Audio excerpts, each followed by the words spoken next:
racing. It's Inevitable would have to win 4 consecutive off a bad start and starting in last. Bold Ray gets the jump on the field, and Bold Ray and Harry Hernandez immediately to the lead.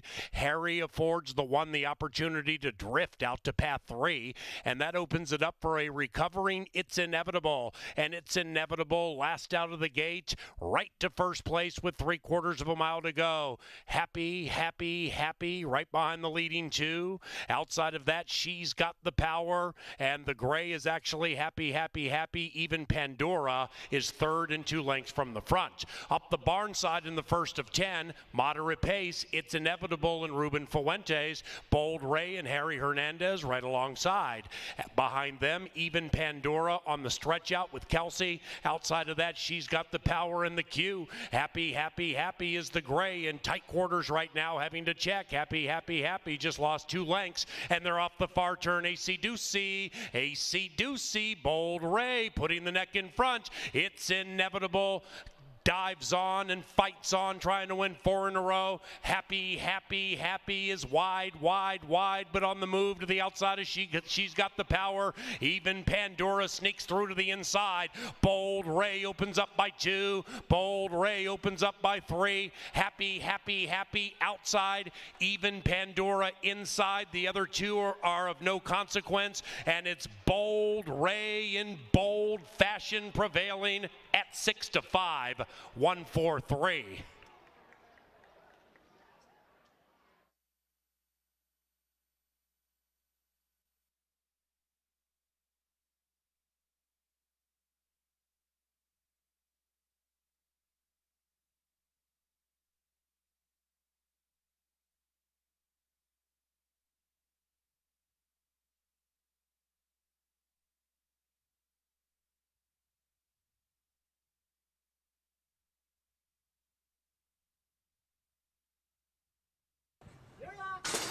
And they're racing. From the 3 spot, Dynamic Ruler with dynamic early speed, and the boy named Mrs. Beans grabs the lead. Rider trying to sweep the double, and that one's to the inside of Bigfoot City with good speed. You Split 10s on the stretch out, 5 out of it. Overtaken by Looking for 8, who's trying to win 2 in a row. Then we come to Allen, who's last and 7 lengths from the front. Around the corner they go. Race 2, CBY 5 and 6, race out. It is Mrs. Beans pressured by Bigfoot City. 3 lengths behind that, Dynamic Ruler. Then another 3, Looking for 8 to the outside of You Split 10s. Lindy starts to push on that one a little bit. And the one in last is Allen, now double digits behind the speed. It is Mrs. Beans to the inside of Bigfoot City. Dynamic Rulers making a sweeping move at 15-1. 3 lengths behind that, Looking for 8. You Split 10, still kind of in the thick of it, but about 8 out of it. And far clear from Allen, and they have 5/16 to go. The leaders are waiting around. Mrs. Beans to the inside. Outside of that one we have Allen. Check that. Looking for 8 is making a move to the outside of Dynamic Ruler, and up tight. Ooh, Mrs. Beans just drifted out. Bigfoot City right next to that one. Here comes Looking for 8 on the wide side. Looking for 8 at 3-2s, looking for the winner's circle, and looking good. That 8 may be the final margin. It's Looking for 8 and Luis Fuentes powerhousing to victory. Photo for second between 6 and 5, and it's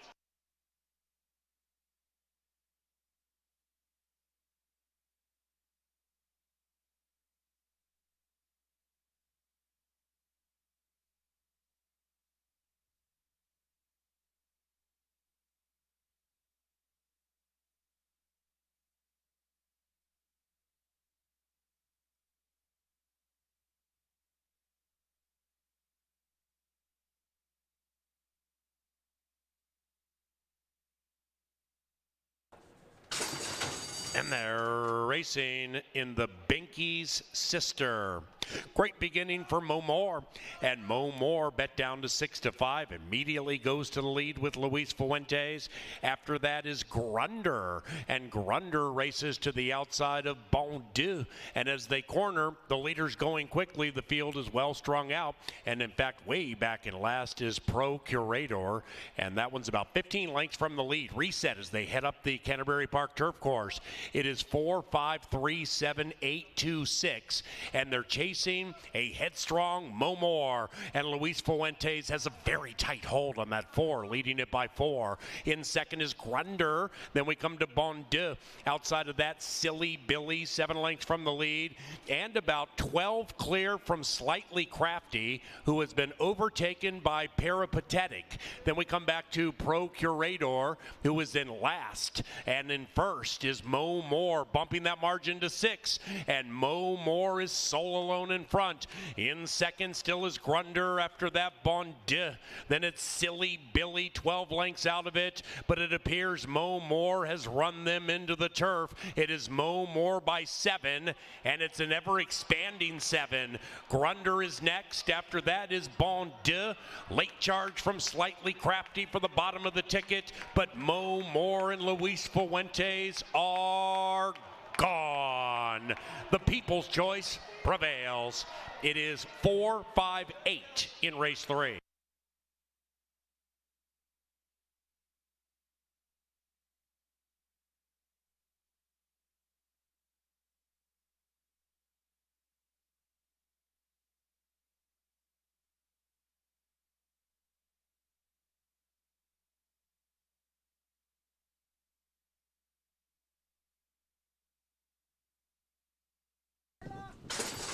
And they're racing, except for Dr. K. The doctor was not operating well out of the starting gate, and Rusty Cage pops and opens up by a length and a half. In second is Herbie, now scooting up on the inside, seeking justice, and now a recovering Dr. K goes from 4th right up to a joint 3rd and is about 2 lengths from the lead. After that, El Centenario at 23-1, circumnavigating into action and blowing right by Mardan. The one in last is Fender Bender. As they approach the top of the stretch, it is Rusty Cage still showing the way. It is Rusty Cage leading it by a tenuous half from Seeking Justice. Herbie's right behind them, and then we come to Dr. K, 5 lengths from the front. Herbie is now overtaken by Dr. K, and after that is Mardan. Meanwhile, up top, Rusty Cage attacked by Seeking Justice. Seeking Justice 3-1. Inside Rusty Cage 5-1. Late charge from Mardan, but it's Seeking Justice seeking the winner's circle.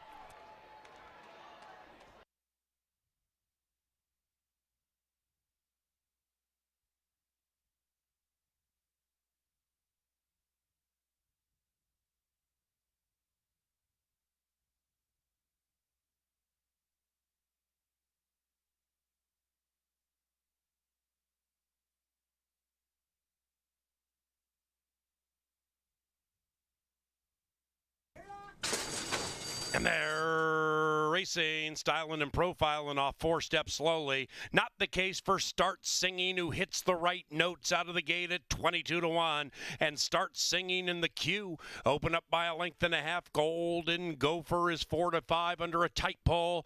To the inside of That Would Be Nice, about 2.5 lengths clear from Minnesota Nice, who's to the inside of With Her Boots On. That one is 5th and 6 lengths from the front, and about 4 clear from Notepad, looking to win 2 in a row. Then we come to Icy Will Burn You from off the pace today, just put in last by Styling and Profiling. 13 lengths from front to back, up the barn side they travel, 5/8 to go. Start Singing, able to pull clear by a length and a half.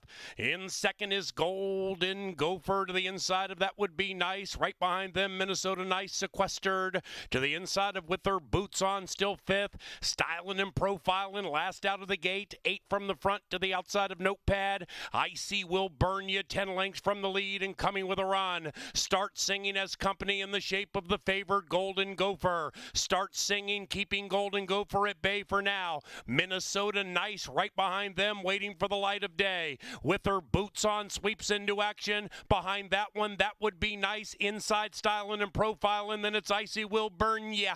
And Golden Gopher looking for some Sky Yuma. Start Singing is tired, but fighting back diligently. That 6 came back nicely. And on the outside is Minnesota Nice. Start Singing in the queue with Golden Gopher Photo. 990.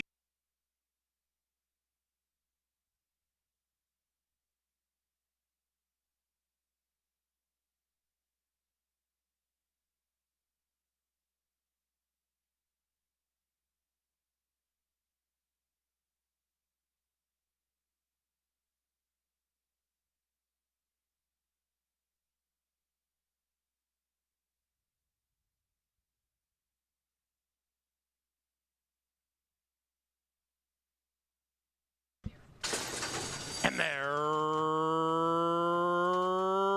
racing in the Dr. Feel Good Classic. From the center, Awesome Emmett flashes really good speed with May We All. And down on the inside is Kierkegaard right next to Big League Benny. Then between them is Perfect Wager, 5 lengths from the front. Ruxin is advancing aggressively between horses from last right up to a joint third. And that gray Leo Del Rio last but only 5 lengths from the lead. And they head into the far turn. And the equine athletes are being tugged along by Awesome Emmett. To the inside of May We All, Ruxin, and Perfect Wager is outside of them. Kierkegaard is sequestered. The rider has the white silks, horse has the white blinkers, and they're waiting for the light of day. Leo Del Rio, very wide, 5 out of it, and Big League Benny can see them all. And they line up as they head for the money. Perfect Wager and Harry Hernandez. Horse has the white face and red shadow roll. They grab the lead. Kierkegaard to the inside. That's it for Awesome Emmett. Likewise for May We All. It is Kierkegaard and Perfect Wager, and Kierkegaard is out finishing Perfect Wager and wins. 2-5 and a tight photo for the show.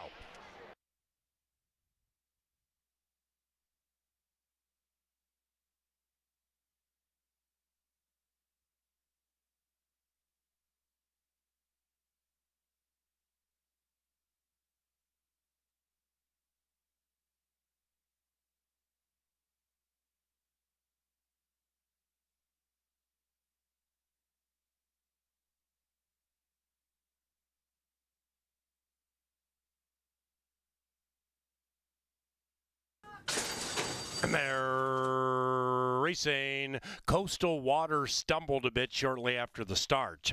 Justice Warrior looking to lay down the law at 17-1, joined by Semyazov, the layoff outside of that Extreme VIP in the turf debut. And these 3 quarter horse around the first turn. The leading 3 going incredibly fast, about 5 lengths clear from Lapis Lazuli. That one's about 8 lengths from the lead. Then we come to Super Fortune, 5th, 8 out of it, 1.5 clear from Joker Matt. 2.5 behind that to King of the Kids in search of 2 in a row. Then it's Coastal Waters, far, far out of it after the sluggish start. And the one in last is Last Martini. Up the barn side they go. They have a half mile to travel. Semyaza still in that pace battle with Justice Warrior. After that, Extreme VIP opts to track. Then we come to Lapis Lazuli. The rider's looking for 4, and he's riding number 4, and he's about 8 lengths from the lead. Then it's Super Fortune to the inside of Joker Matt. After that, King of the Kids, still nothing from Coastal Waters. Likewise for Last Martini. To the top of the stretch, Justice Warrior leads it by 1.5. It's Justice Warrior from Semyaza. And outside of that, Lapis Lazuli makes a good move. On the wide side, Extreme VIP. Joker Matt's finishing beautifully, looking for a way to go with Super Fortune. Outside of that, King of the Kids. Coastal Water also finishing fast, but King of the Kids takes off at 4.5-1. It's King of the Kids, and the Q put a Q around race 7 at 9-2. Frenzied photo for the place.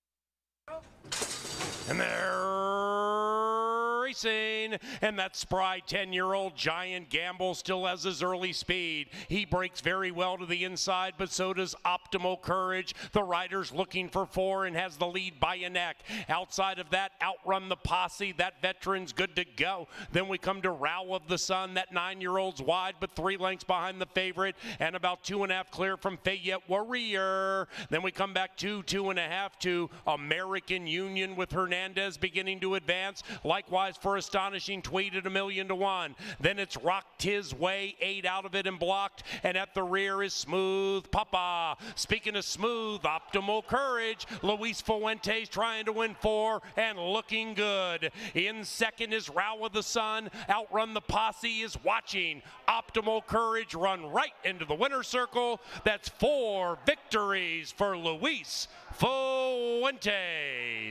Tight photo for second between.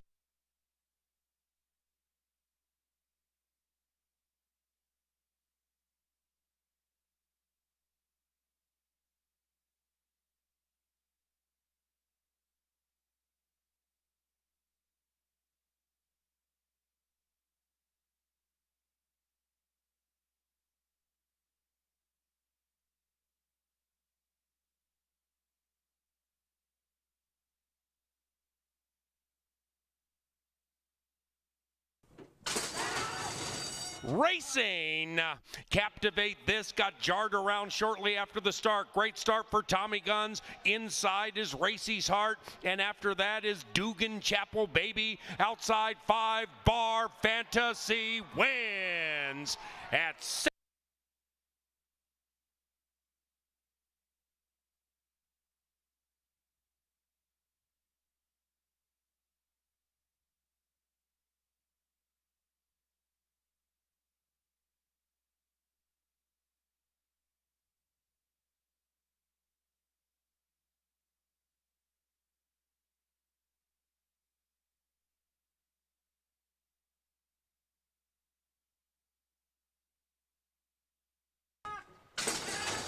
And away they go. Valiant Bling out valiantly. Likewise for Party Like a Hero. Between them, Cool Susie. And outside of that is Permission to Fire.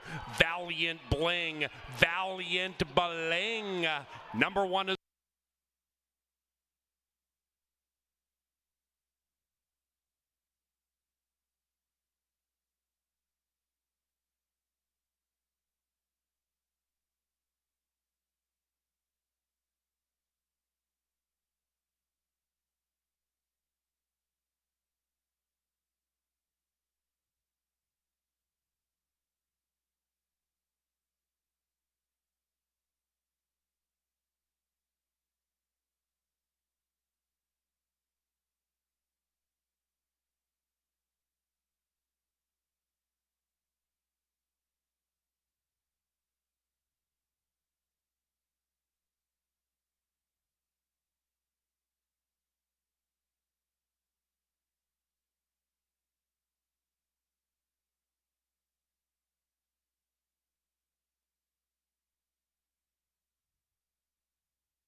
check, check.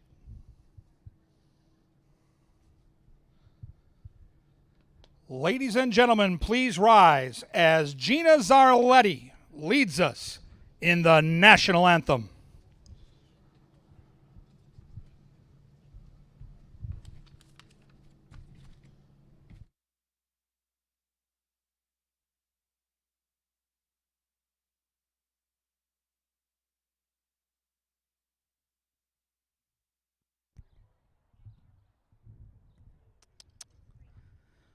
Oh, say, can you see by the dawn's early light what so proudly we hailed as at the twilight's last gleaming, whose broad stripes and bright stars through the perilous fight o'er the ramparts we watched were so gallantly streaming, and the rocket's red glare, the bombs bursting in air, gave proof through the night that our flag was still there.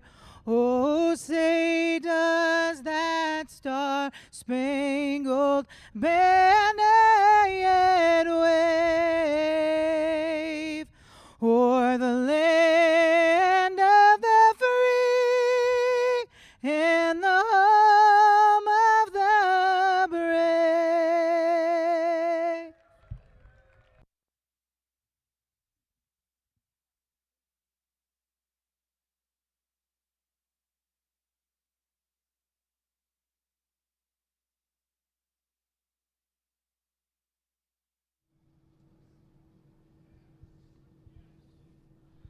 Good afternoon and welcome to racing from Canterbury Park here in Shakopee, Minnesota, where the main track is fast and the turf course. Turf is firm, people. The turf is firm. If you get your programs open, we'll go over the bevy of changes on this evening's card. Race 1 is clean of changes. No changes in race 1. Second half of the double, race number 2, we scratch the 4, Beyond Brown.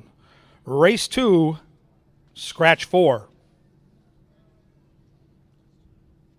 Moving on to race number 3, jockey change. On number 7, Delusional Dream.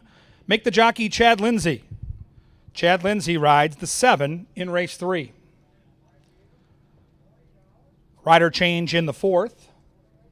In race 4, put Kelsey Haar on number 7, Rejected. Race 4, 7, ridden by Kelsey Haar.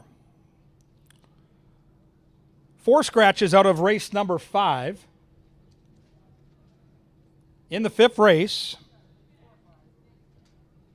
scratch 2, Distorted View, 4, Rush Hour Traffic, 7, Hunter's Magic, and 8, Hot as a Pistol.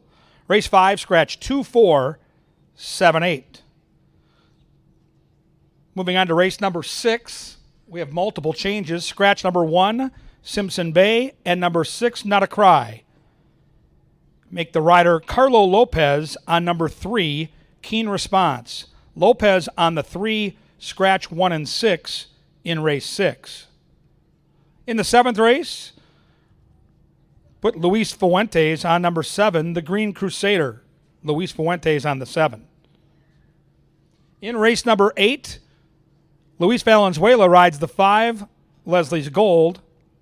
Valenzuela on the 5, Leslie's Gold. And the workout that is added is for number 2, Profound One. That workout on June the 12th, 5 furlongs, 1 minute and 3 breezing. And finally, race number 9, a couple of scratches. In the 9th, scratch 3, Slim Chance, and 6, Fly with Class. Race 9, scratch 3 and 6, and put Alonso Quinones on number 7, Soda King, who also has an additional workout. Soda King worked on June the 12th, 5 furlongs, 1 minute .26 breezing. Alonso Quinones on the 7, scratch 3 and 6. Today at the races, with myself, Kevin Gorg, and track announcer Paul Allen is coming up and coming at you next.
And welcome to the paddock, to the Canta Theater. This is not Paul Allen. He's on his way. He leads a prayer service in the Jocks Room on race days. Very nice of Paul to do that. We've got Jeff Madej filling in for a few minutes till Paul gets up here. And Jeff, big weekend, Father's Day for you, me, and Paul and the other dads in the building. Pretty special as always here at Canterbury. Absolutely. Always a fun weekend, I think. And we'll kick things off tonight here with a great card of racing. But tomorrow's a special day. A lot of families involved, daughters and sons and sons and their fathers. It's especially on the backside. If you look at, this is really, and I think handicapping too on the front. It's something that gets passed along from generation to generation. Families spending days at the track. You and I have been here so long that we remember when there were little kids who are now adults with their kids coming to the track. So that's what makes it special. But this is going to be a really big weekend. And speaking of Paul Allen, there he is. Here he comes. Come on up here, Paul. No, I didn't do any handicapping. I'm just filling in. Warming this. I'm like the warm-up act is all. But big things. And don't forget about June 22nd, this Wednesday, the biggest night of racing at Canterbury Park, the Northern Stars Turf Festival. All sorts of stakes races, big things. Here's Paul Allen. He's going to get you some winners tonight. And hit this barbecue place. That's where I'm headed. These two barbecue shops over here. I'm definitely touching that up. How can you not? The aroma, fantastic.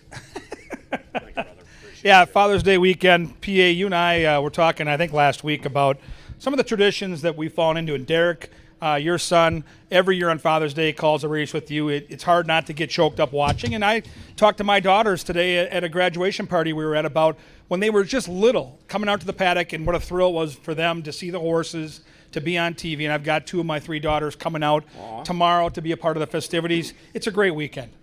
Yeah, the fatherly conversation that was had with young Senor Smiley, 21 years of age, is he's going to a birthday party this evening. And it starts at 10 p.m. So let's. Now I can barely keep my eyes open at 10 p.m. That movie you touted me on, yeah, with Sandler and Anthony Edwards. Hustle, it's phenomenal. Yeah, it was. Yeah, the first 60% of it was great until old man fell asleep and missed Juancho Hernan Gomez and Anthony Edwards going at each other. But I'll make up for that tonight. But with Derek, I told him he's going to call race number 6 tomorrow with me. We do that from the winner's circle. This will be the 4th year that we've done it. It's super cool. We co-call the race. I started out, and the racing, blah, blah, blah. Derek picks it up, then me, then he brings him home. But birthday party tonight starting at 10. Oh, Let's not be groggy tomorrow, big boy. Okay, Come on. This is a big spot, man. We got a barbecue festival this weekend that continues tomorrow. I haven't sampled any. But if we're going off the smell, that's A+. Holy cow. You want some barbecue? I definitely want some barbecue. It's going to be something I'll touch up at least once tonight and probably again tomorrow. And, we're all kind of ramping up. We got a great holiday weekend right here. But, of course, Jeff mentioned mentioned that double? They're racing right now. But yes, we've got the big night Wednesday. I don't know how much you've looked at the past performances, but I haven't been this excited for a Canterbury card since one of the early Claiming Crown events. I'm talking double-digit fields, $100,000 stakes races, one of the best betting nights I've ever seen here in Shakopee. Yeah, and Wednesday, every Wednesday, admission is $5. Domestic beers on tap. You can go ahead and sweat that 35 seconds. Working at KFAM, we learned to talk for a minute or it's not a minute good. or two consecutive, so you ain't got to worry about that. But Wednesdays, what's up, Bucky? Good to see you, brother. One of the better softball shortstops in the history of Minnesota softball. My main man, Bucky from Shakopee. $5 for admission. The domestic taps are $5. Bavarian pretzels are $5. And the racing is, if you want to find routes to potentially betting a little to make a lot with these field sizes on the turf, where the turf has provided a lot of upsets, Wednesday is the day for you. On air, on track, on demand. It will be on fire. Outstaters, come on in. We think you'll have a really good time. Let me ask you one question before we advance. If anybody here, we see a lot of programs but not a lot of past performances like Daily Racing Form or printing them off or whatever from drf.com. If somebody asked me this last week and I forgot to ask you, if you were to spend 30 seconds directing somebody for a route to learn to handicapping the past performances, where would you point them first? The first thing I would do is either come to the track, buy Daily Racing Form in the magazine format, or print it out at home at drf.com. It's super easy to figure out. Yeah. To me, you learn the most after the night of races. So what I would do is I'd look at each race, watch the night progress, make your bets, have some fun, but then take that home with the results in your hand Yeah. and go back online to CanterburyPark.com, go to the replay feature, and look at how the races looked on that screen compared to what they looked like on paper, and formulate some opinions from that. And if you do that a couple of times, it becomes far more, I think, easily readable to just figure out. I mean, it looks like Pig Latin when you first look at this, but there's patterns, right? And you do this a couple times, and you start to pick up on some of the trends, some of the information, the pace of the race. And it's, to me, it's just the most fun I have is 3-4 days out when I first start looking at these races, coloring them up, looking at different trends, making my notes, and then watching the races unfold with all the work I did ahead of time. It's fun to come out here with friends and pick the name and pick the, that's all well and good. But if you want to get serious and make some money, play the pick fours and play the pick fives, it doesn't take that much time, and I think it's like doing Wordle or doing a crossword puzzle. It's an exercise for your mind. The older you get, I think the better that is for you. If you can make money by doing it, you know, if you look at the crowd tonight, 80% of the people aren't going to do it. It gives you just a little bit of an edge, and I think it might give you something to do as the season progresses at a high level and make some cash. The only thing I can add to that is, like, when you go to drf.com, the website, I don't really think you're interested in betting on Prairie Meadows or Sam Houston or Remington or Los Alamitos or whatever. If you are, great, you can print individual tracks for markedly cheaper than the overpriced nature of Daily Racing Form, the periodical. So I would suggest Canterbury Park, buy individual tracks and start there. They also have a pretty good how-to guide at drf.com. Let's see how we can do this thing tonight. Hopefully we're sitting on a lot of winners, like Baby Q, Alonso Quinones. For those old schoolers who remember when we opened in 1995, Alonso's older brother, Luis Quinones, was the jockey champion the first 5 years. His younger brother, Alonso's quite accomplished. He's sitting on 998 wins. So we'll see if Baby Q can get that 1,000 marker tonight. If so, we will celebrate it. I didn't take him in the first. I went 4-3-6. What about you, Spotty? I like the 3. I like Northern Woods here a lot on a class drop for Tony Rengsdorf. He exits a very fast race in the mud. I remember Brexton. Brexton was like 17, 18 to 1 and came from way back to win that race. And Northern Woods was up on the front with a lot of the contenders in that race doing all the dirty work. Now we go from claiming 16 down to claiming 5. Zeke Laura looking for a win on the front end. I think he hustles out of the gate and can get the money. I think the 6 is a logical horse off that maiden win, the Z-Man, and you get Harry Hernandez, who's been such a great addition to our jockey colony. I like betting against horses that just broke their maiden, though, so I'll use them. I can't win bet them. I go 3, 6, and 4. Yeah, I'm with Kevin. When a horse breaks his maiden and tries winners specifically, not non-winners to lifetime. When they jump right in against some of the salty variety, I generally pitch them. I also don't generally take horses like I selected here, going from a $20,000 class level right down to 5. I mean, that's just red flag territory up and down. And Carl, for Next Level Canterbury Group, they claimed this one for $12,500 3 months ago. So now we're in for 5. Yeah, it's going to go one way or the other. The horse is going to win by several, get claimed by 5, 60% of the 11.5 purse, or he's probably not going to hit the ticket. I just really didn't like anything else, so I go 4, 3, 6. No win bet for me to begin the post-time pick 4. Race number 2, Mr. KG. Scratch number 4, Beyond Brown.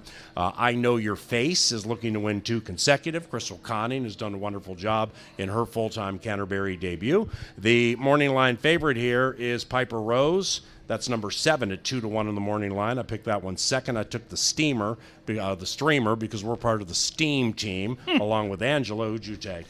I tried the 6 in here. I tried for an upset. I like Nora's Legacy a little bit here for Francisco Bravo. The horse has been in good form, back-to-back second-place finishes. I think finds the right level. 5 starts at Canterbury, 4 for 5 in the exacta. You look at the race, and outside of the 3, there isn't a ton of pace. So I think Ruben Fuentes can sit right off that front marker and get a great garden trip press and pounce style. The 7 is absolutely the horse to beat. The horse looks tough. 13 career wins. You get Lindy Wade. You get a Derby winning trainer in Chip Woolley, who's off to a great start at Canterbury. And yeah, then I mixed in the 5 and the 2 underneath. So I go 6, 7, 5, 2, but I like the 6 an awful lot at 5 to 1. Yeah, I'm gonna go with that streamer. Luis Fuentes rides. He right now I think he's the hottest rider at the track off Thursday. But before that, I mean, Harry Hernandez and Luis Fuentes have just had terrific weeks, winning a bunch of races. Man, we got a big crowd. Thank you very much. Barbecue's over there, by the way.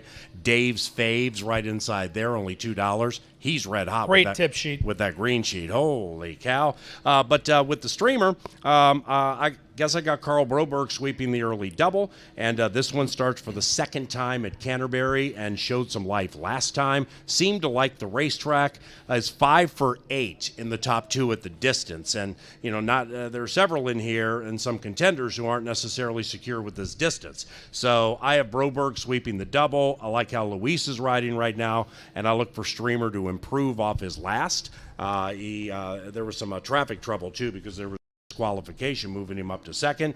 If I can get 4 to 1 or higher on this one, number 2, I will be making a win bet. Race 2, number 2, win bet for me at 4 to 1 or higher. 273 for yours truly. Race number 3 takes us to the Canterbury Turf Course. It's called the Cutwater Classic for one of our new sponsors. We have a seltzer spot right inside here by Bo Diddley's called Cutwater. In race number 3, if the 3 wins the race, you get $3 off drinks at Cutwater the rest of the evening. So keep that in mind. Race 3, number 3, and Cutwater. Chad Lindsay picks up number 7, Delusional Dream. I selected a Delusional Dream. I picked it 7-3-8. Yeah, it looks like an upset-laden race. This one looks wide open to me. I was shopping for a price, and I found it with the 5, missing the point.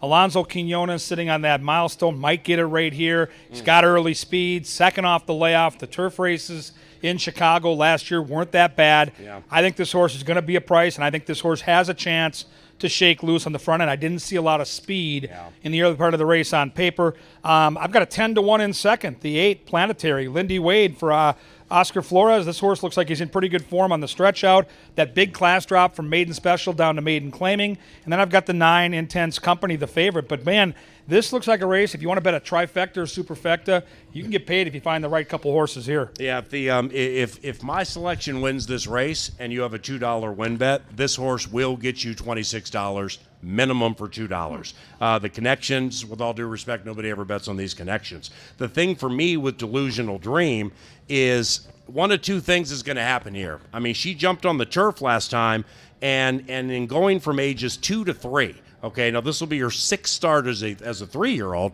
Sometimes they improve overnight.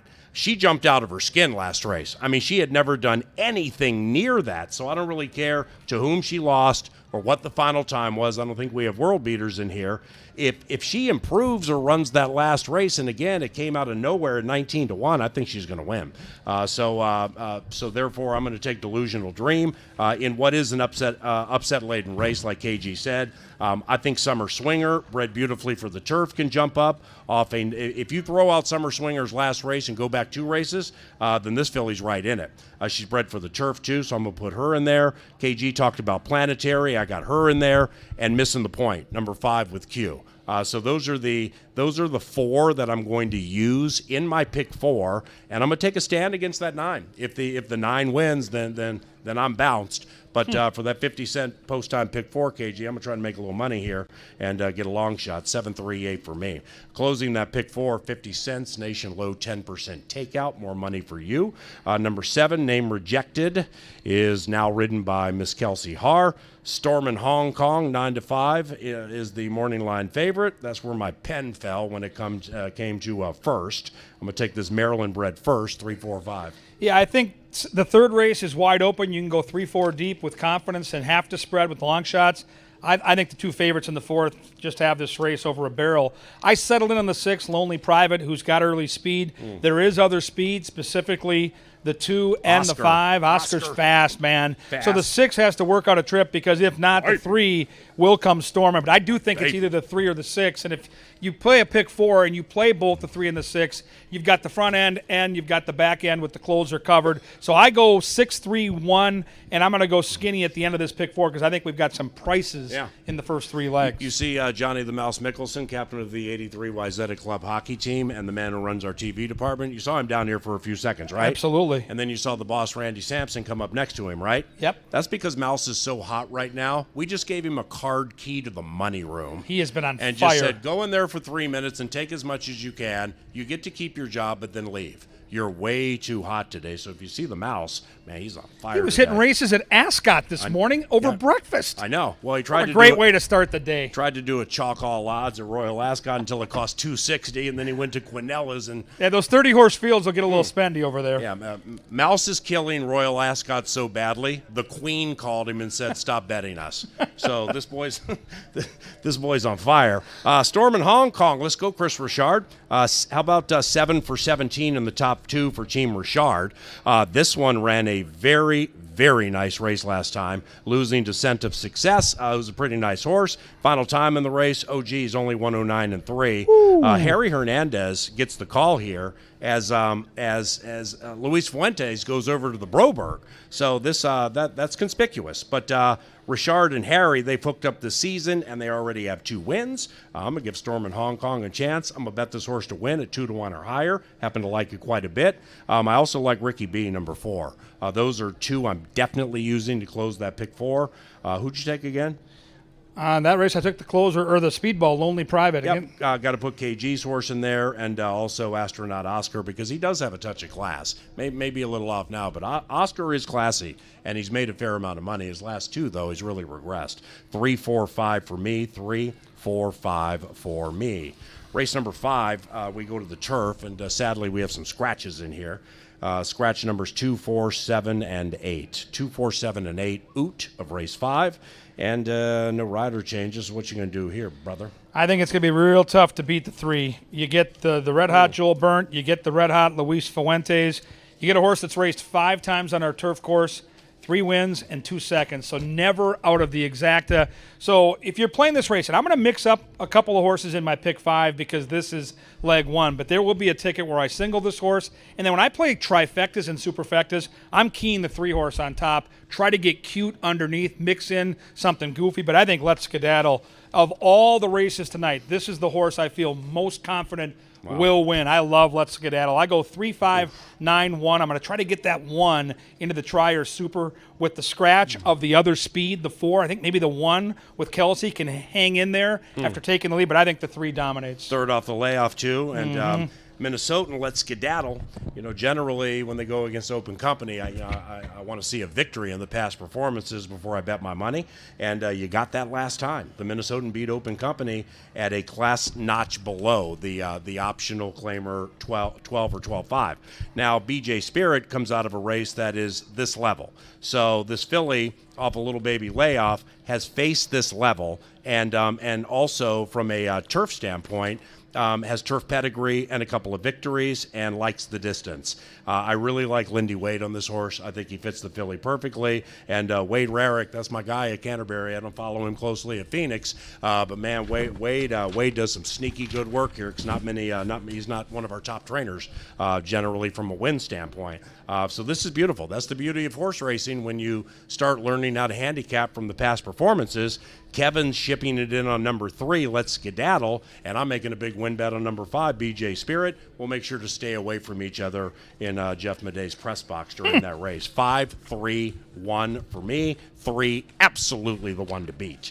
Race 6 starts the second and final pick 4 this beautiful Saturday at CBY. Scratch numbers 1 and 6. 1 and 6 are out. Number 3, Keen Response, picked up by Carlo Lopez. Izzy, if you happen to be watching, Israel Hernandez, get well soon, man. Yeah. Izzy, there was a horse who went amiss, and Izzy, how about this? Izzy thinking of the horse first, okay? I mean, does everything to keep that horse up, and he does. Then he jumps off, and he messed up, I think, his wrist. He did. So, I mean, you talk about, I'm a thigh, not I guy. And Izzy was horse, not me, and he paid for it. Izzy, if you're watching, man, get well soon. Love me some Israel Hernandez. 7.53 for me, 7.53. I got the 4 here in the 6. Go Yoshka on top with Mac Roberts and Steam. They paid $150,000. Everybody has this horse but me. Well, the workouts, man. I'm telling you, if you look at the work pattern and what this horse has been doing, there's nothing in the racing form with that lone start that tells you this horse is going to show speed. But when you see Mac put a horse out there from the gate that goes 58-3 breezing, this horse is going to be on the front, man. This horse is going to show speed. Get Sharonis, his go-to rider. Yep. I think the 4, Go Yoshka, is on go. The 8 is interesting to me, Glass Sato. All these horses that have some issues, this horse just kind of does his thing. Yep. 2 back, ran second at this level at 30-1. Ain't going to win. Well, you're going to get a piece of that trifecta from Yep. me. I go 4, 8, and 7. I think the Go horse is long gone. I'm on number 7, Prize Fighter, and Angela loves Go Yoshka. KG loves Go Yoshka. Somebody online I saw, Track Phantom or somebody loves Go Yoshka. I don't have the horse in the top 3. I probably made a mistake. I am going to go with Prize Fighter. This one comes in from Churchill Downs, trained by Ian Wilkes. Lothenbach Stables is our leading owner, and they won every turf race the other night. I mean, the burnt Lothenbach bit is as hot as I've ever seen, basically an owner and a trainer for a truncated amount of time.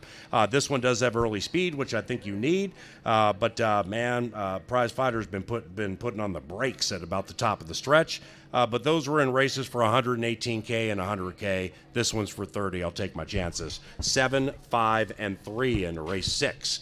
Love the 7th race. The 7th and 8th races are just terrific. Kevin talked about Wednesday and the Northern Stars Racing Festival with big-time jockeys and trainers from all over the country bringing really good horses. Races 7 and 8 aren't as glitzy, but man, are they fun to handicap. Trifectas and superfectas in these races are going to pay great. So just keep that in mind. I think they will. I'm on number 4, No Slow-Mo in race 7. I'll tell you why in a second. What do you like, Senor Spotty? I like that 4 a little bit. Track Phantom likes that 4. He's excellent. I fall into the 1, and this is not a horse I will win bet at 5-2. I don't love the value, but for me it's a must-use in the pick 5. I think the 2, Bob's All In, is a super sneaky long shot that had a horrible post last time that now gets a really good post. And then I went to the 2 horses, the 6 and the 4. They both look like horses. They're going to get a good trip from off the pace. They both look like horses you have to have. So I like the race 1, 2, 6, 4, but I want to hear what you have to say on the 4 because I think that horse can make us some money. All right, let me ask you this question. How much speed do you feel there is in race 7? Like none, No. some, or a lot? 1, 8, and 9 all want to go. And that's all I need. Yeah, you got 3 that want to go. Yeah. That's going to make the pace fast. So here's the deal, and the rail is 30 feet out. Okay, not to get too inner horse racing on you, but we move the rail out to preserve the inner lanes of the turf for big days like Wednesday, and our turf course looks beautiful. Everybody's doing a great job. Now, that compromises horses trying to close. It enhances those who cut corners well. If there was 1 speed horse in here, maybe just 2, then I'm probably not touting number 4, No Slow-Mo. Here's the deal. I don't know how you're going to do it. Go to drf.com. Wherever you would watch a replay, watch No Slow-Mo's last race. When it says reared in the gate, he spotted the field 15 lengths. And then I just talked to Harry Hernandez, who rode him that day, about him. And see, when you come out of the gate after an awful start like that, the worst thing you can do, and all the riders behind us know, is push the button and panic and just go right there. Then you got no shot. Harry went chill, and he let the race develop. He's 25 lengths out. This horse, from the half-mile pole to the 8th pole, was breathtakingly beautiful. I mean, it was really, really coming on. Ran 3rd, got tired. So if there's any kind of speed ahead of this horse, and he's within 6, 7, or 8 lengths, and Ruben Fuentes is super good on the turf, I'll take my chances, win in place. No Slow-Mo first, 4, 7, and 1 for me. 4, 7, and 1 for me. The 8th race, this is the Chaser. Number 7, St. Charles. I pick it 7, 1, and 3. LAV, Luis Valenzuela. Picks up number 5, Leslie's Gold. That Calbred's making his turf debut. 7, 1, 3 for me, Senor Slash. I've got your 7 in the mix, but I like the 4, Candy Prince, at 12-1. Second off the layoff, blazing early speed. Not much to go on with the turf history, but good turf bloodlines. I go 4, 3, and 7. Yeah, it's St. Charles for me, and this Bayou Colonel to the outside. That horse is really fast, and Harry's as good a gate jockey as you'll find. So I recognize there's going to be speed. St. Charles at 5/8 on the turf, that's what he was born to do. He won at 5/8 on the turf September last year against Maidens. He has a speed and fade pattern that's hardcore, but just trust me, and he can really fly. So I believe he's doing quite well into this race. And you can make a big win bet on Carlo Lopez if he has the right horse and feel good about it. 7, 1, and 3. Race number 9, scratch numbers 3 and 6. Alonzo Quinones picks up number 7, Soda King for Tony Ringstorff and Suzanne Stables. 1, 2, 8 for me, KG. Yeah, it's a 2-horse race for me. I go 2, 1, 7, and I think Back to Selling on the stretch out gets the lead. I think North Arm Bay, the 1, comes charging. It's going to be a low-paying exacta. If you play the pick 5, I think you have to go 1 or 2 or use those 2 and just hope that you get some prices on the front end. Everybody, on behalf of our TV department, those of us in the Dark Star press box, and for our management team, thank you very much for coming to Canterbury. And Father's Day tomorrow. If you're not going to be with us, to all you dads, an early happy Father's Day. Have a wonderful weekend, and good luck tonight. Hey!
All right, fans, it's time for the post-time pick 4, the lowest takeout in the industry at 10%. Make hundreds, sometimes thousands, by hitting this pick 4. Tonight's ticket's a $24 ticket. I see some great depth to fields here throughout most of the night. I think both the pick 4 and pick 5 have the potential to pay nicely. In the first race, I'm going to use 3 horses. 3, 4, and 6. My top pick is the 3 Northern Woods. I think this horse can get loose at around 4-1 and really get us some value to start the pick 4, but I'll use 3, 4, and 6 in the first leg. Second leg, I'm going to go skinny on the bit. I'm going to use the 6 and the 7. I think the 7's the horse to beat. If the horse gets beat, I think the mare, number 6, Nora's Legacy, might be the value in here at somewhere around 5-1 for Francisco Bravo, one of my favorite trainers here at Canterbury. So I'll use the 6 and the 7 in race 2. I think race 3 is very wide open with some major upset potential. So I'm going to give you some prices here. The 5, Missing the Point, 8-1. The 7, Delusional Dream, 12-1. The 8, Planetary, 10-1. And in kind of a defensive mode, I'll use the 9 as well, Intense Company, who is the favorite, and hope for one of those long shots with a very difficult third race. In the final leg, race 4, 2 horses. Number 3, Storm in Hong Kong, is the closer. There is speed in the race. I'll use him. And I'll use the 6, Lonely Private, who gets that great speedy stalking trip with Lindy Wade. 3 and 6 figure to dominate. I'll get skinny to close out the ticket.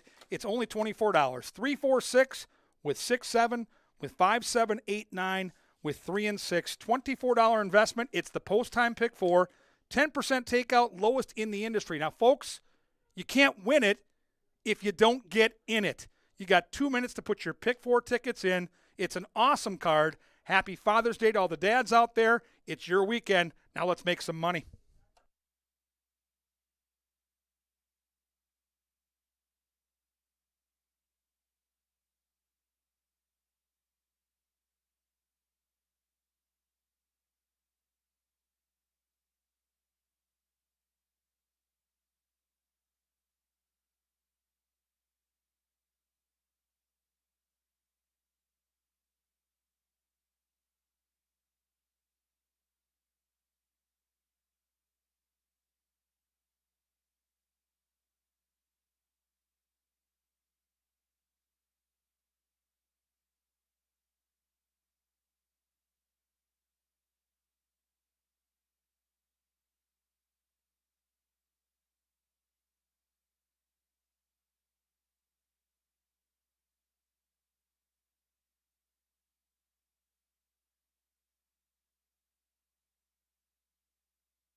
The first race about 1 minute from now. We would like to welcome our featured groups to the racetrack this afternoon. We welcome Caitlin's 30th birthday group, the Safety Signs Summer Outing, Steve's 80th birthday, Steve's 80th birthday. Right on. Racing at Canterbury is courtesy of Atomic Data, Appalados, Bud Light Seltzer, Cutwater, Dark Horse, Lamarca Prosecco, Fairfield Inn and Suite Shakopee, Gallagher, Greystone Construction, Holiday Inn Express and Suite Shakopee, JTR Roofing, Pepsi, Mystic Lake, Think Minnesota Realty, Minnesota Lottery, Loeffler, Star Tribune, Quick Trip, and Continental Diamond. Also this evening provided by Steve's 80th birthday.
And the horses are approaching the starting gate.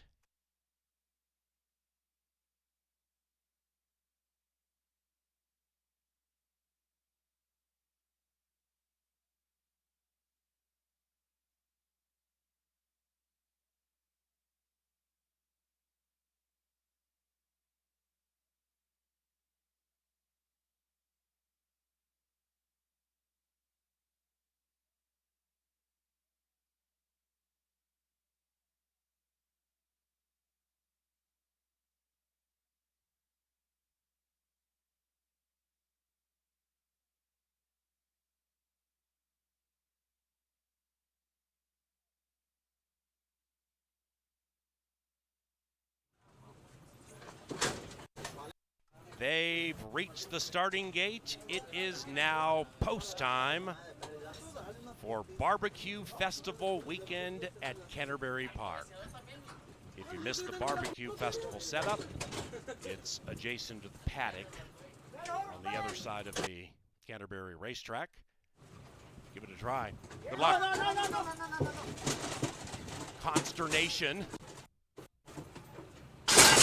They're racing. Number 3, Northern Woods, broken a tangle, and jockey Zeke Laura's right foot came out of the stirrup. Now he's all squared away. That's good news. The problem is the animal's 20 lengths from the lead.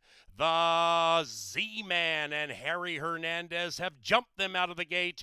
The Z-Man by 3. Going into second is Unembellished on that big class drop, and Infinite Jet Setters beginning to jet set to the outside. Poverty Flats 2.5 lengths from the lead. Then it's Irish Tough, and Northern Woods is running on very fast. Now just 11 lengths from the lead. They have a quarter of a mile to go in the Lid Lifter Saturday CBY. Harry's all over the Z-Man. Outside of that, Unembellished desperately trying to go by. Poverty Flats is the Minnesotan to the inside. After that is Irish Tough, and the Z-Man is the A topic in race number 1.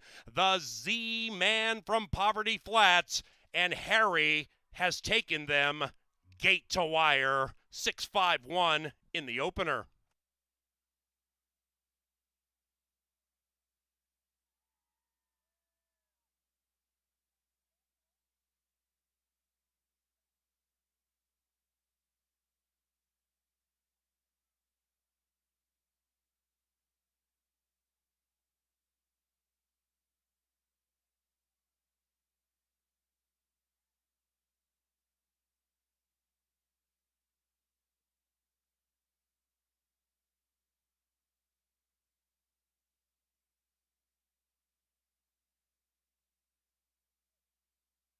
Steward's inquiry, ladies and gentlemen, please hold all tickets. It involves the start of number 3, Northern Woods.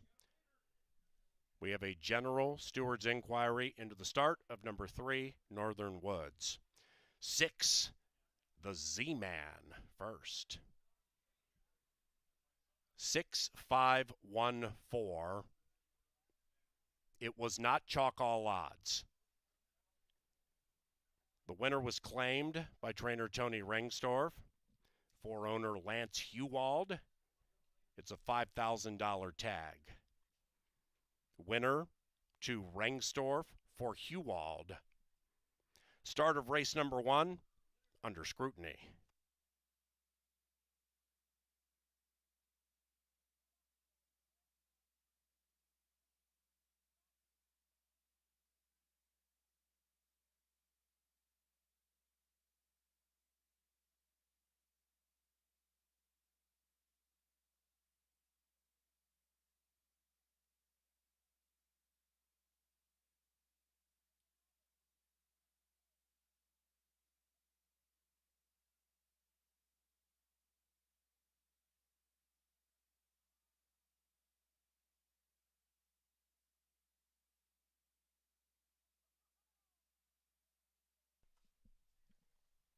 The track referees, our stewards, are analyzing the head-on from the 3/8 pole. That's the far turn of the start of race number 1 to determine if any form of change is merited. They also will look to make sure the starting gate for number 3 opened in unison with the rest of the field, and whether number 3 Northern Woods was given a fair chance to race. Meanwhile, into the winner's enclosure, the Z-Man and Harry Hernandez. Jason Toterum is the winning owner. The winning trainer, Chris Richard. Results are still unofficial.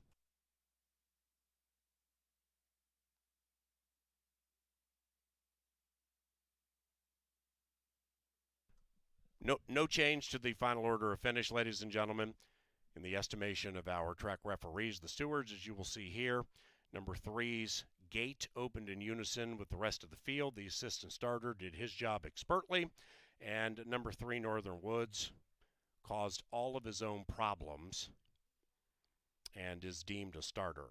So it is 6-5-1-4, still unofficially in race number 1.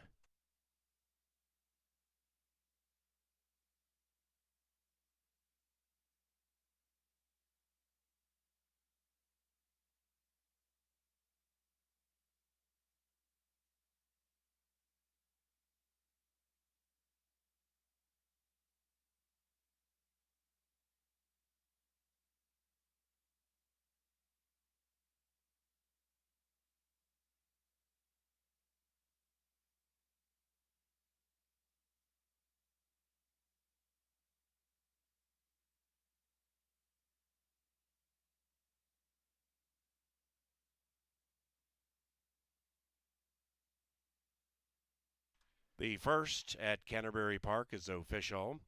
2-to-1 shot wins. Good payoffs due to poverty flats, like the $1 exacta paying nearly 36-to-1. That 50-cent trifecta paid nearly $60. 10-cent superfecta, $31.15. The second race at Canterbury Park takes off about 20 minutes from now. Scratch number 4, Beyond Brown. Racing at Canterbury is provided in part by Atomic Data, the preferred IT solutions provider for this racetrack.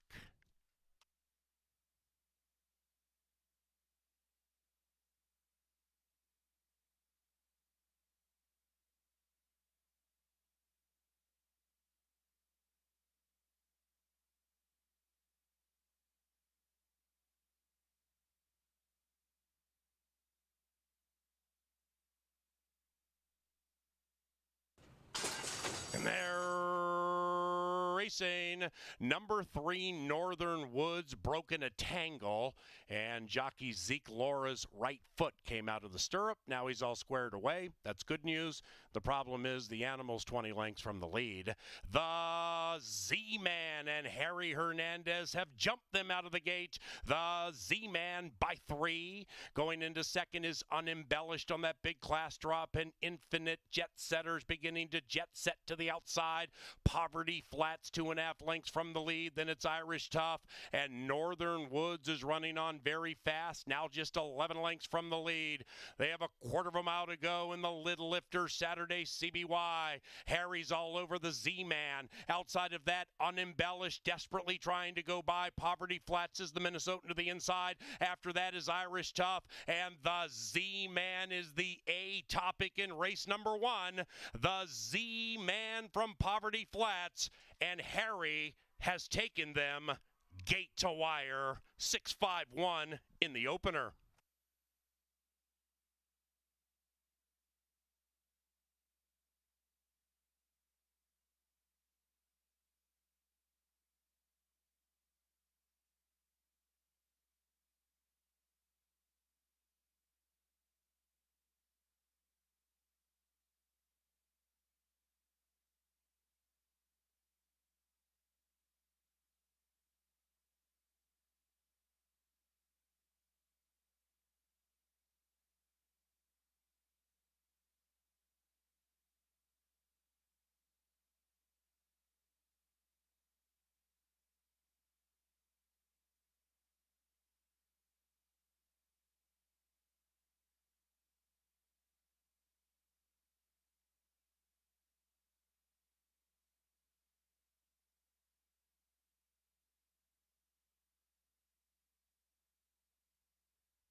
Well, the favorite obliges in race number 1 on a night where I think we're going to see some prices. Now, there are a couple of races where the favorites look tough, but as Paul Allen and I handicapped the race earlier today at the races program, I see 3 or 4 races where there could be some chaos, and we love chaos because chaos leads to big prices. So let's see if we can find some more value in this race. We scratch number 4, Beyond Brown.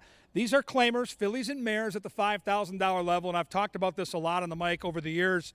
I love the claimers. It's what Canterbury was built on, right? Going back to the mid-'80s when the Downs was open for the first time, claimers fill cards, and they're so much fun to bet on. This race is no different. You look at the Beyer speed figures, they're all very similar. So see what the horses look like. Let's handicap the race. Let's take a look at the pace and see if we can't put you in position to hit maybe an exacta, trifecta, or superfecta. Number 1's got a good contingency here waiting to saddle the horse.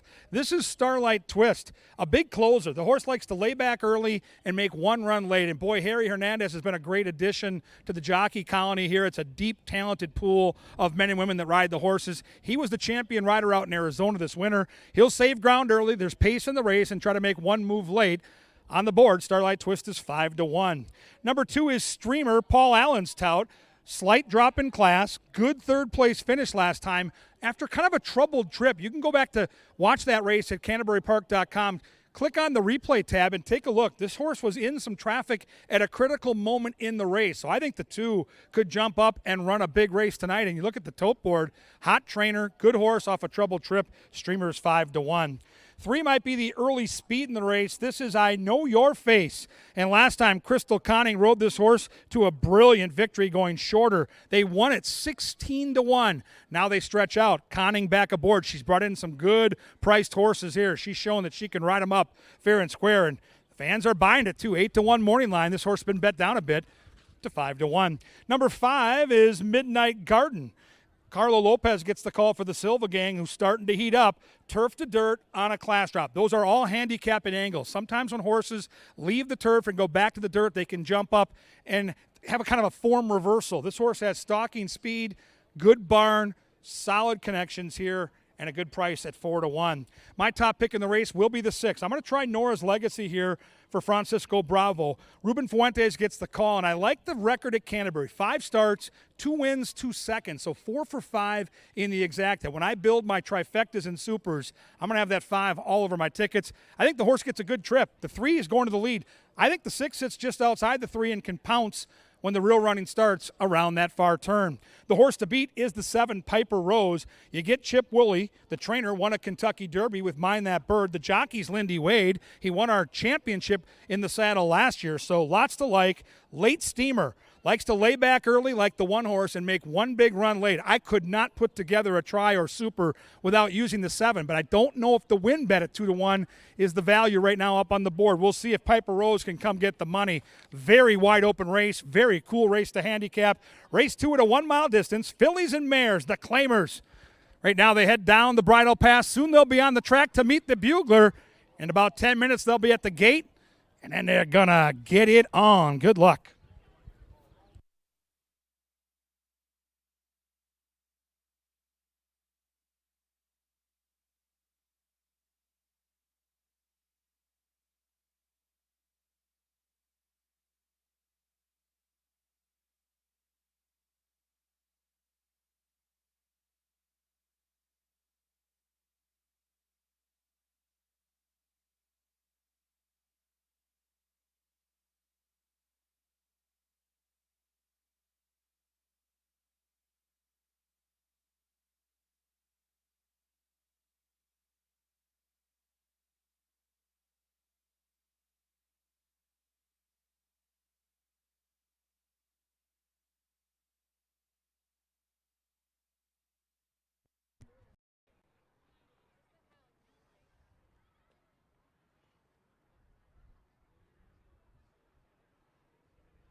Jeff Levine's call to the post brings the runners onto the racetrack for the second Scratch number 4, Beyond Brown. We have an elite sandwich shop here at Canterbury this season. It's called Bo Diddley's. Level number 1, south side of the racetrack. Deli sandwiches, along with sub salads and other deli specials from your local favorite. Stop by Bo Diddley's. Get a great sandwich. It's open right now.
Ladies and gentlemen, directing your attention to the Canterbury Park Winter Circle, members of our elite entertainment team are here to shoot T-shirts into the crowd. So make a little noise and bet more, win more.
John Polehill to the petting zoo, please. John Polehill to the petting zoo.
We've reached the gate. It is now post time for the Pole Hill Family Classic.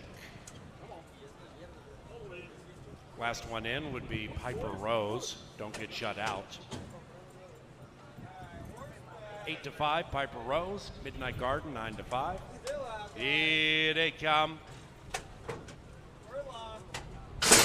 And they're racing.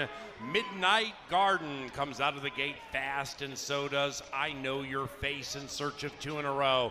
Crystal Conning and I Know Your Face cut the corner beautifully, and they grab the lead. Midnight Garden alongside that one behind them is Straight Twist, who's keen to go. That one has been joined by Piper Rose a bit wide around the turn, and Nora's Legacy creeps up to third. Streamer is last, but only 6 lengths from the front. And as they corner in race 2, it's CBY. We have 2 traveling in perfect harmony. It is Midnight Garden to the outside of I Know Your Face. Tracking coyly is the Minnesotan, Nora's Legacy.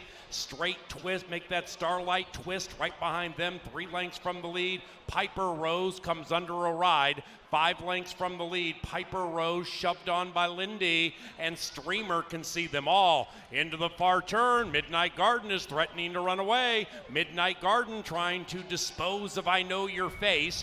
Nora's Legacy shoved on hard by Ruben Fuentes, and Carlo Lopez still has that 5 tightly held.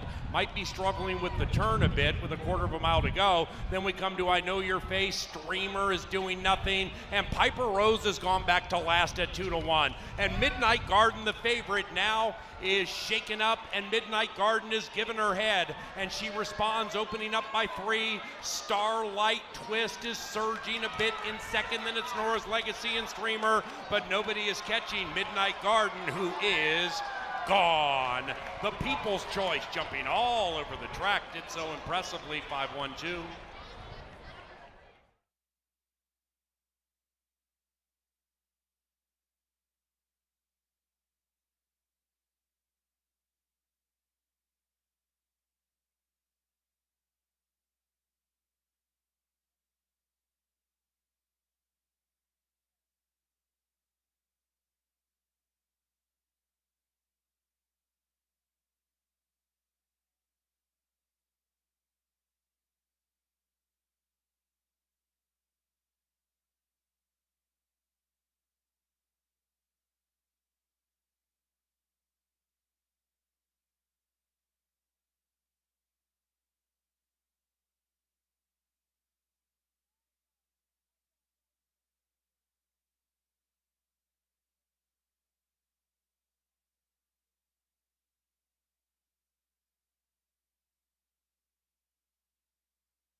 Number 5, Midnight Garden, gets the money first.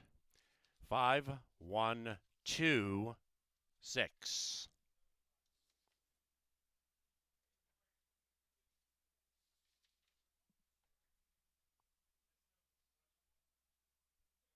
Pop Pitsons is celebrating an 80th birthday in the winner's circle.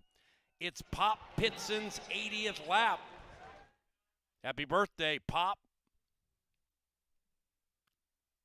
The second is official. Racing at Canterbury, provided in part by Apple Autos, our official vehicle provider. Hey, Pop, you might be on camera. Happy birthday.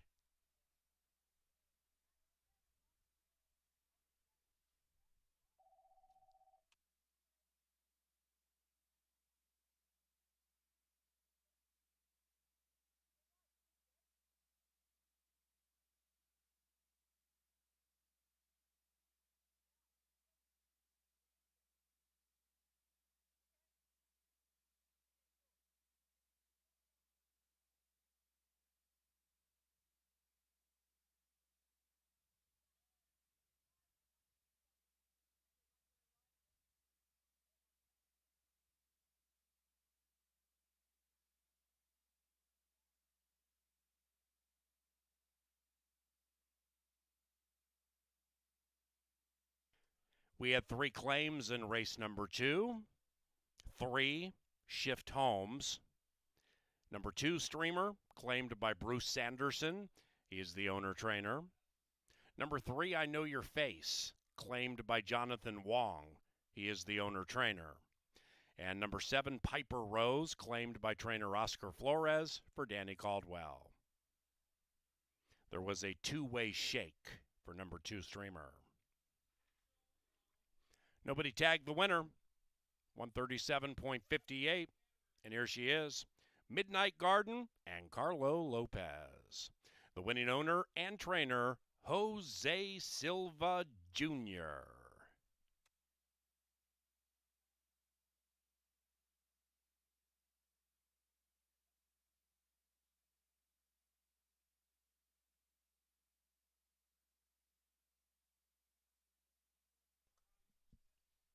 Given we are celebrating barbecue today, listen closely. If you are one of the first 125 people to sign up for an MVP card today, you will win your very own barbecue grill set, courtesy of Canterbury Park. Plus, every new MVP member automatically earns $10 free blackjack play upon signing. Go to the track level information booth. That's by Dave's Faves tip sheet. Get signed up and receive your grill set.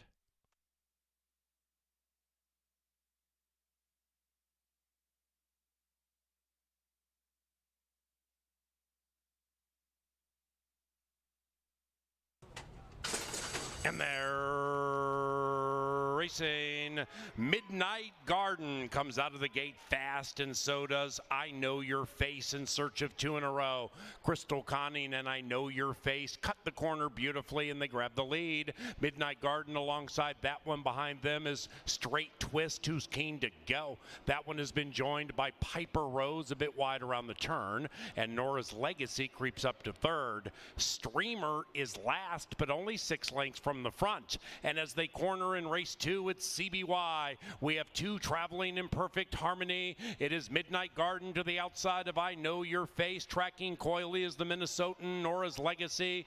Starlight Twist, make that Starlight Twist right behind them. 3 lengths from the lead. Piper Rose comes under a ride. 5 lengths from the lead. Piper Rose shoved on by Lindy, and Streamer can see them all. Into the far turn, Midnight Garden is threatening to run away. Midnight Garden trying to dispose of I Know Your Face. Nora's Legacy shoved on hard by Ruben Fuentes, and Carlo Lopez still has that 5 tightly held. Might be struggling with the turn a bit with a quarter of a mile to go. Then we come to I Know Your Face. Streamer is doing nothing, and Piper Rose has gone back to last at 2-1. And Midnight Garden, the favorite, now is shaken up, and Midnight Garden is given her head, and she responds, opening up by 3. Starlight Twist is surging a bit in second. Then it's Nora's Legacy and Streamer, but nobody is catching Midnight Garden, who is gone. The People's Choice jumping all over the track, did so impressively, 5-1-2.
Midnight Garden takes it pretty much wire to wire in race number 2. And now in the third, we'll go to the turf. We have pretty full field for this one, and here they come out into the paddock. No scratches in race number 3. They go 7.5 furlongs. These are maidens. We got some Goyles joining us. Some of the lesser experienced fillies are on the inside, and the first one is Exquisita.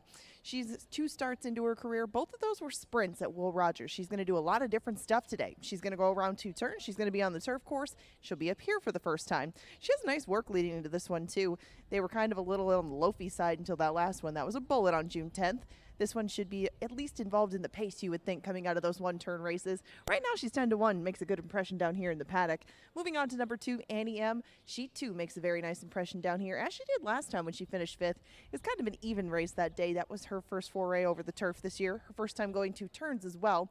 She gets in with open company, but does make a drop down to claimers. So Annie M kind of making a little bit of a lateral move. Zeke Lara is not aboard her today. Luis Fuentes is going to be aboard. He's had plenty of turf wins this season, and right now Annie M is 9-1. 5-1 the price on Summer Swinger. She took a field of boys along the front end for a while on May 26th. That was her first try at 2 turns as well. She should have got a lot out of that, and she should be involved in the pace too. Pretty fair price at 5-1. Moving on right next door, a very riled up Desert Glow is going to make her second try over our turf course. That was kind of an even try for her as well. 5th place finish. There were a few from the barn in there, and she was beaten by Delusional Dream in the process. That was kind of my only strike against her, but she is very much on her toes for her second try over the turf here. Maybe Desert Glow has settled in a little bit better now that she's been here for a little while. Missing the point just to the outside. He's one of the 4-year-olds, one of the elders in here, one of the more experienced runners to be sure, and lots of that experience has been around 2 turns on the turf. Missing the point, sprinted on the dirt last time. Maybe that's just not her game. She finished a well-beaten 4th, but missing the point is another pace factor in here. Unlike Innovate, just to her outside. Innovate, lots of experience herself, 0 for 9 to this point, but Zeke Laura rode her last time, got to know her a little bit better. She was 79-1 that day. You won't get anything close to that today. Right now it looks like 8 or 9-1 on Innovate. Is a very fair price for this one, who just missed by a neck last year when we saw her on July 4th. The races have been spaced apart a little bit since that time, but now that she does have 2 in a row, maybe she can pick up a little bit of steam and get a piece of this.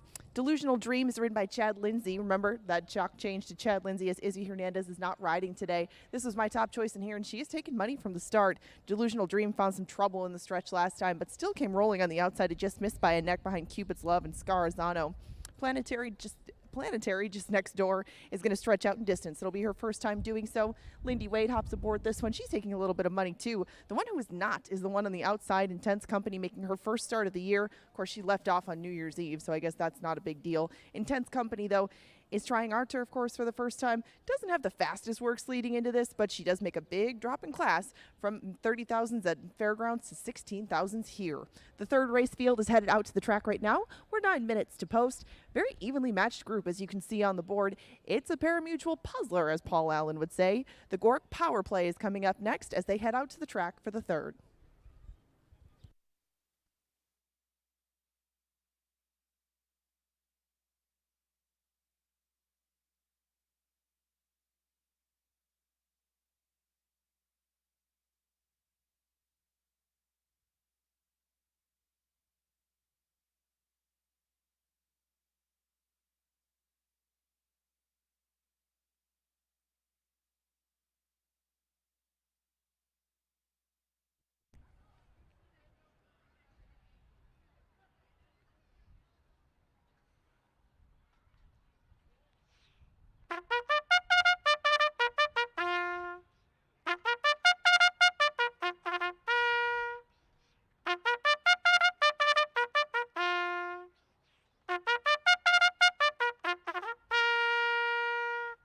And the call to the post brings the runners onto the track and subsequently the firm turf course for race 3 that rails at 30 feet. Number 7, Delusional Dream, picked up by Chad Lindsay. Post time in 5 minutes.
Hello, race fans. Before we get to race number 3, we want to remind you of a few upcoming events here at Canterbury Park. The Canterbury Concert Series tickets are now on sale. You want to check out the lineup on there, check out all the dates, and see a very diverse lineup in the Canterbury Concert Series. We have Everclear, Melissa Etheridge, Cloud Cult, Government Mule, all kinds of different acts for everybody. Check out CanterburyPark.com for more information and for your tickets. You can also get tickets for Uncorked online. Consider yourself a Canterbury Park sommelier in our very own Uncorked event. On June 25th, you can experience a food and wine pairing event while watching the horses take to the track. Those tickets on our website, as well as admission tickets to join us for the 4th of July weekend. If you want to come celebrate your holiday with us, we have our fireworks on July 3rd. If you have not seen the fireworks display, you're going to want to come check it out. It is a wonderful, wonderful show that we put on after our last race on July 3rd. We'll start racing at 4 p.m. and then pick back up on the 4th. All the fun family day activities will be on both days, and we look forward to seeing you out here for your 4th of July holiday. More events, more tickets, more information, always available at CanterburyPark.com.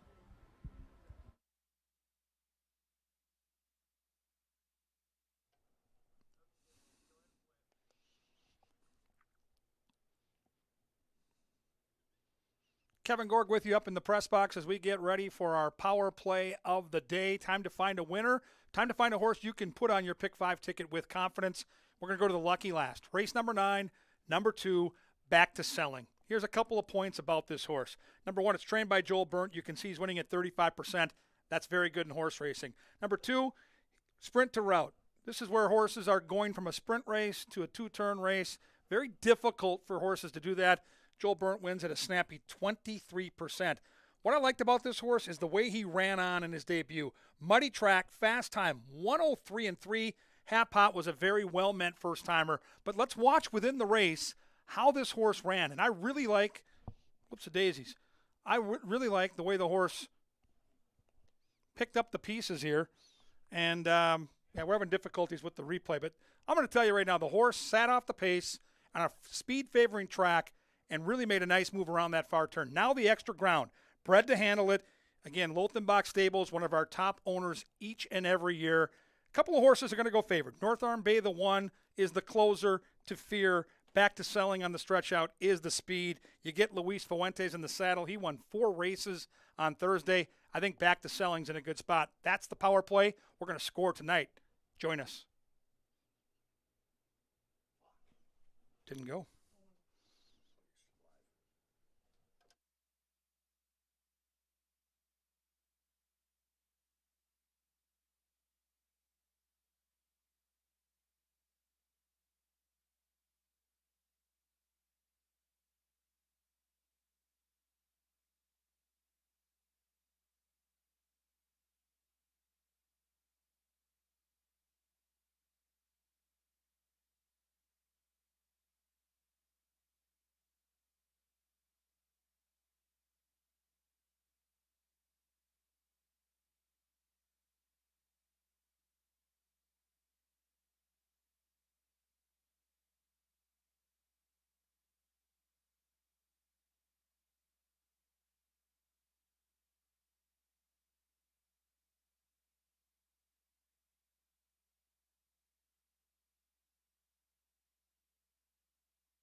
And the horses are approaching the starting gate.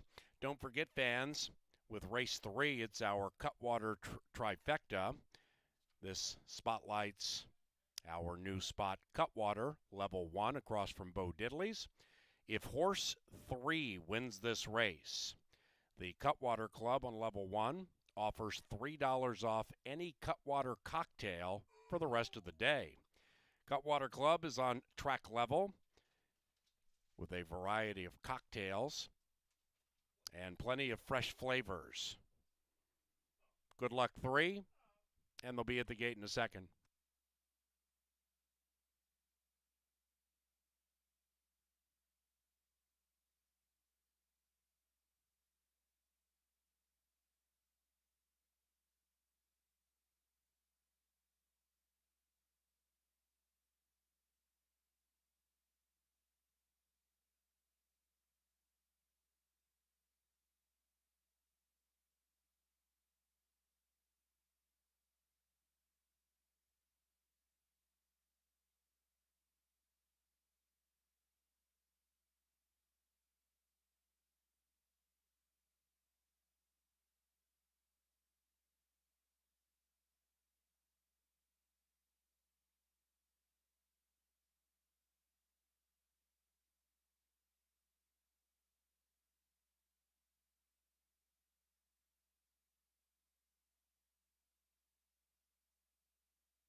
They've reached the gate, and it is now race time on the beautiful Canterbury turf course. Saturdays are provided by Michelob Golden Light. Enjoy a cold Mick Golden under the lights while watching and wagering on Canterbury Park.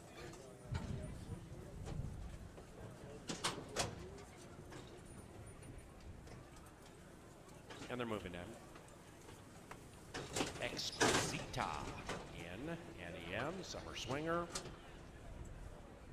couple of Minnesotans next to each other. Here is Desert Glow next to Missing the Point. And Intense Company, 3.5 to 1, last in line. Innovate, a lukewarm 3 to 1 favorite. 9 in a line, it's turf time. They're racing, and they've broken a line.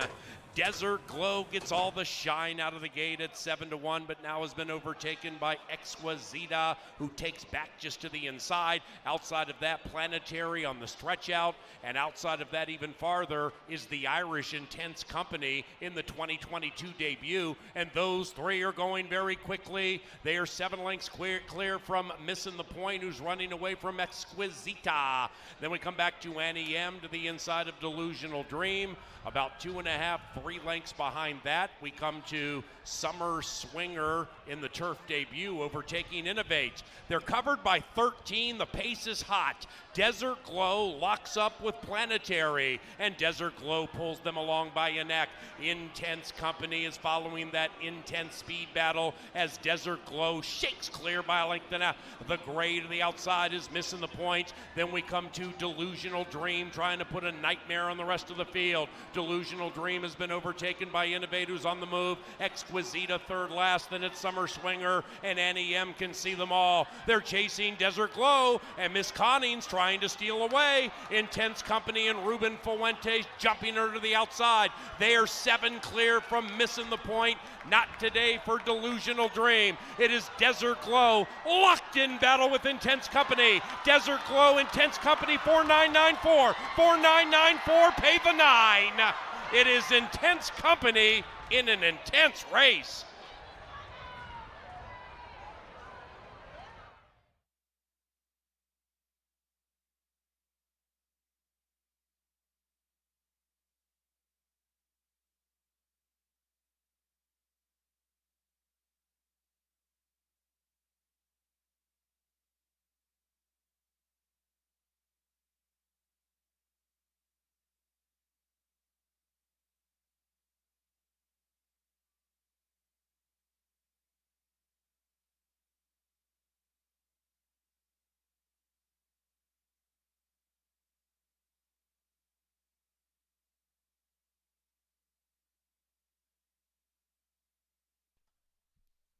photo finish and a claim.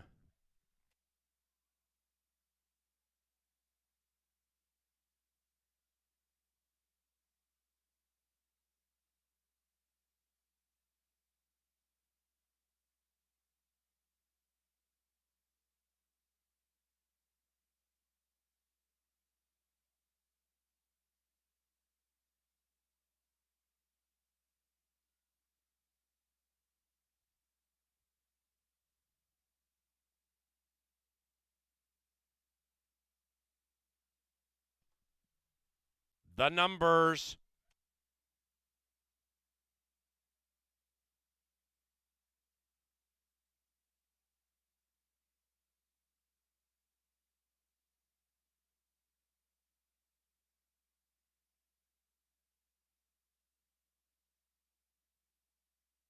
Nine, 465. Intense Company first. The victorious filly was claimed for $16,000. The new trainer, Tony Rengstorff, and the new owners, Leroy and Linda Arnaldi. Intense Company claimed 16 grand. Rengstorff, Arnaldi.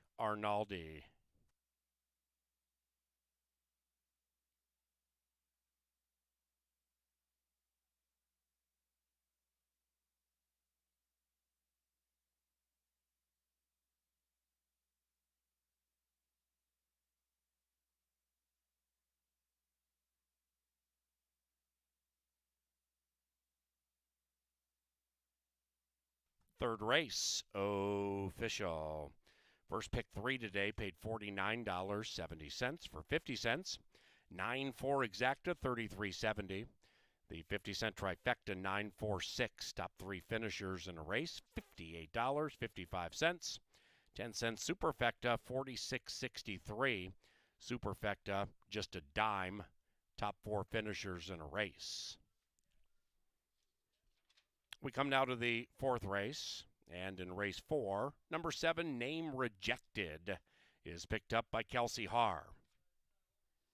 Race 4 is courtesy of Maker's Mark and makersmark.com.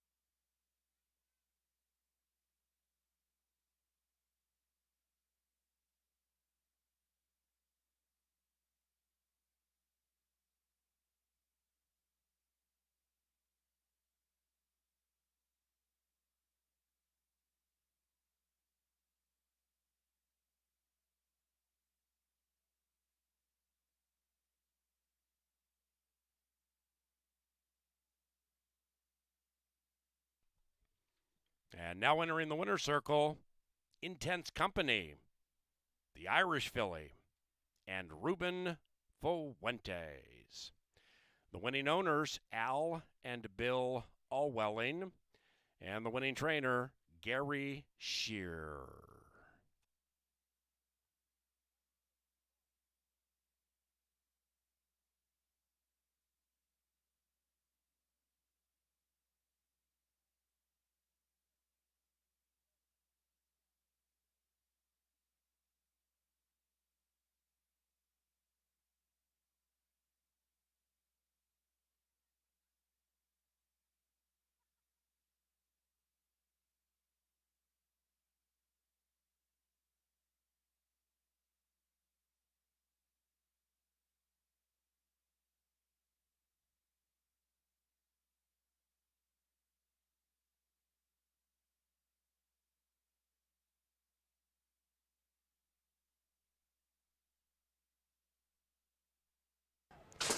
And there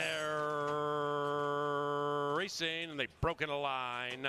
Desert Glow gets all the shine out of the gate at 7-1, but now has been overtaken by Exquisita, who takes back just to the inside. Outside of that, Planetary on the stretch out, and outside of that even farther is the Irish Intense Company in the 2022 debut, and those three are going very quickly. They are 7 lengths clear from Missing the Point, who's running away from Exquisita.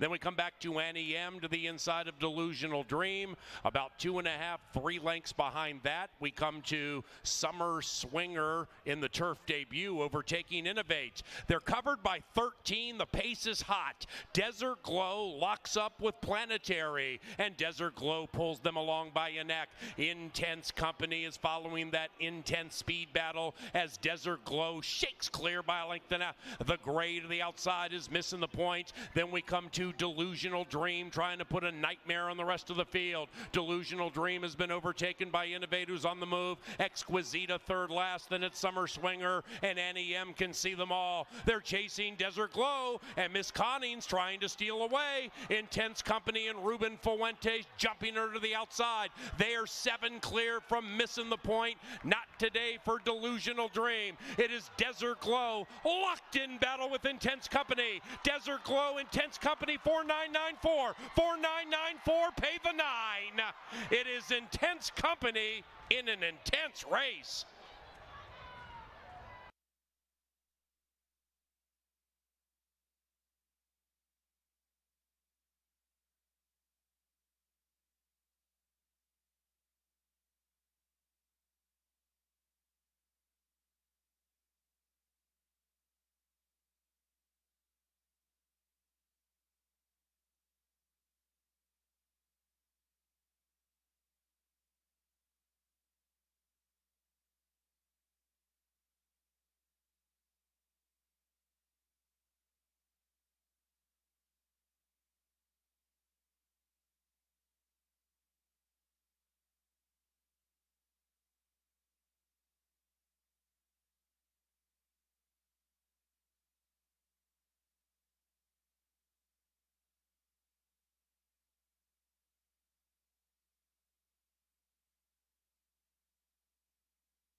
Ballerina in Paris. Well, I always wanted to play basketball when I was young, but I was too short, so I was like, I'm gonna be a jockey. Working with horses, I mean, if I didn't do this, I'd probably go to school to be a vet. A pilot? Like a plane pilot? No, there's nothing. I want to be a horse rider. Maybe hunting guide, work out with. This one. I just love this one. This was the best job ever. I think probably being a baker. I guess I would be playing soccer. Like a race car driver. Makes that like adrenaline.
A tip of the hat to jockey Ruben Fuentes. That is not an easy post to win from on our turf course, especially with the rail out 30 feet, but that's exactly what he did. Somehow, some way from post 9, got a great stalking trip, and I'll tell you what, Crystal Conning made him work for every ounce of ground in the stretch. She battled with that 4. Great finish at the wire, which is what turf racing is all about here at Canterbury. So some interesting results so far. No giant prices, but we might get some of those here in the middle of the card. I think this is a very difficult card to hit winners. I think it's a very difficult card to find favorites as the card progresses.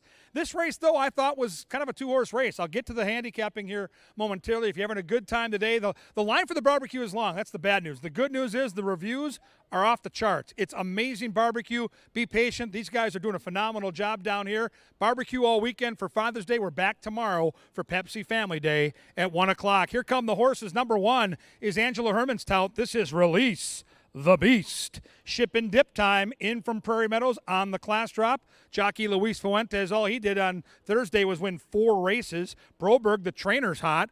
Angela loves the horse. The horse is 5-1. Should save ground inside. Lots to like about the Beast. Number 2 has lots of early speed. It's Mr. Wayside. Jermaine Bridgman gets the call here for Jesse Oberlander. Started last time at Canterbury against some tough competition. Went 44-3 to the half mile, but that was at 6.5 furlongs. The key for me with this 2-horse is the cutback in distance. A much shorter trip at 5.5, and if somehow, some way, Jermaine can get this horse loose on the front end, Mr. Wayside has a fighting chance to take him all the way. How about that price? 11-1, up from that 8-1 morning line. If you like horses that come with a late charge, you're going to love this one. Stormin' Hong Kong with Harry Hernandez. Chris Richard, the trainer. This horse always comes running on late. The tricky part will be the distance. 5.5 furlongs can really benefit horses up closer to the front. But Stormin' Hong Kong's in great form and should be rolling when they turn for home. I could not put together a trifecta or superfecta without the 3 on there. I think this horse will be a big part of this race. Number 4 is Ricky B. Miguel Hernandez trains. Alonso Quinones will be the pilot. Slight drop in class, turf to dirt. A good third last time out against College Party and had a troubled trip. So there's some handicapping angles to support a case for number 4. Maybe the biggest one is the early betting. Sometimes that can be quite a window into how the barn feels about their horse. 5-1 morning line. This horse took money from the open bell all the way through now to the paddock. 2-1 right now. Conspicuous to say the least. Number 5 is the Minnesota-bred Astronaut Oscar. And boy, it's Pete Matson's world these days. All this guy does is win races. They scratched for this. It was a tougher spot. The Alligator Hunter was in there. And they said, no, we're going to wait and find a better spot. So Pete likes his horse. He's down here, and those pockets look full. He's been winning now for the last 2 summers. Astronaut Oscar, Chad Lindsay, and David Van Winkle. Minnesota-bred has a real shot here. He has to work out a trip, though. The front end looks crowded. Number 6 is my pick. I like Lonely Private. Robertino Diodoro and Lindy Wade, familiar connections, outside attack post, and lots of speed.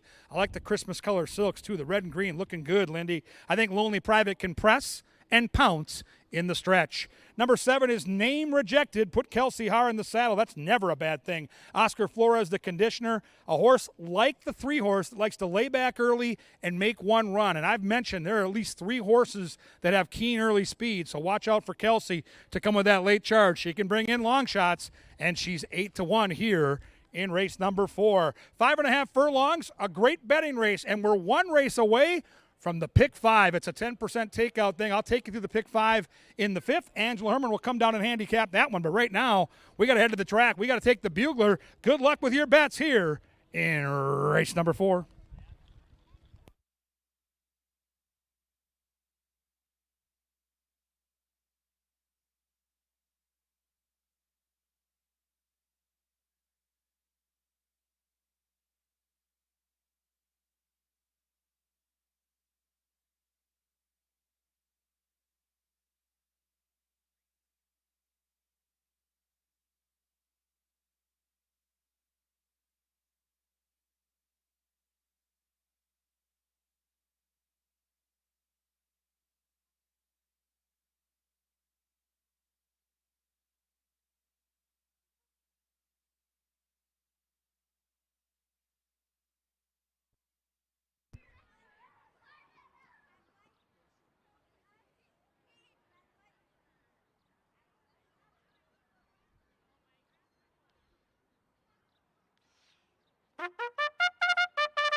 We're down here in the Mystic Lake Winner's Circle. If you've seen these two lovely ladies walking around, they are about to participate in a Songbird's Dream. This is Finish the Lyric.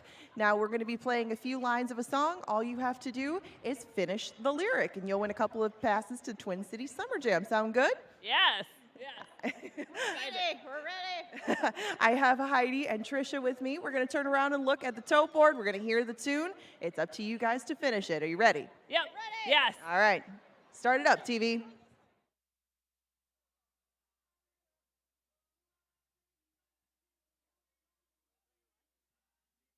Baptize in holy water and shine with the dogs running. Did they win? I think they nailed it. Anyone? Applaud, applaud. That takes guts. You guys nailed it. You look great and you sounded great. You guys win a pair of passes to Twin City Summer Jam, and thank you for playing Finish the Lyric. Thank you very much. We've got now 3 minutes to race number 4, and it looks like your 9 to 5 favorite remains Stormin' Hong Kong.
One out. Name rejected, last in line. Indeed, it came. And they're racing, and they've broken a line. Astronaut Oscar is a fast Minnesotan, and holy cow, Astronaut Oscar puts 2 on the field early. After that is Mr. Wayside, finding the feet to be 2 from the front, overtaken by Lonely Pirate. Then we come to Ricky B, about 3 lengths from the lead. Name rejected 5th, but a very close 5th. Release the Beast is second last, and Storm in Hong Kong can see them all. 8 lengths from front to back. Astronaut Oscar cruises along, trying to pull an upset. Astronaut Oscar to the inside of Lonely Pirate. Behind them is Mr. Wayside. Next to that one is Ricky B. Name rejected is languishing. Release the Beast is running on. Storm in Hong Kong has a lot of work to do to win it from last. Into the final furlong. Oscar desperately trying to hold on and keep that white face in front. Astronaut Oscar continuing to soar. Astronaut Oscar at 8-1. Chad Lindsay, you took them gate to wire.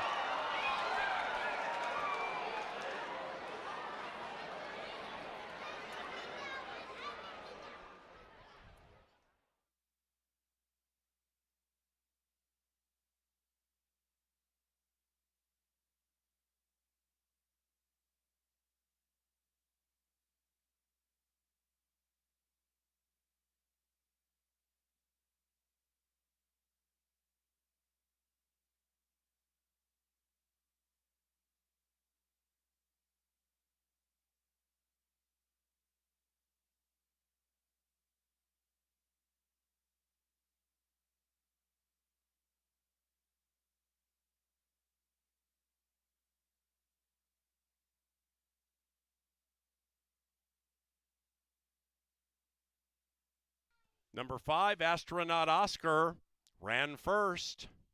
5, 6, and a show photo.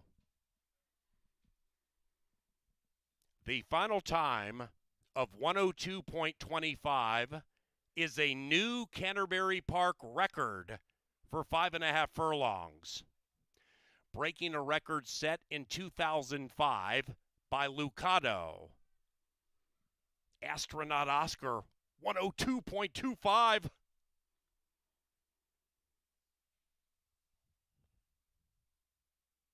Five, 6, 4, 1.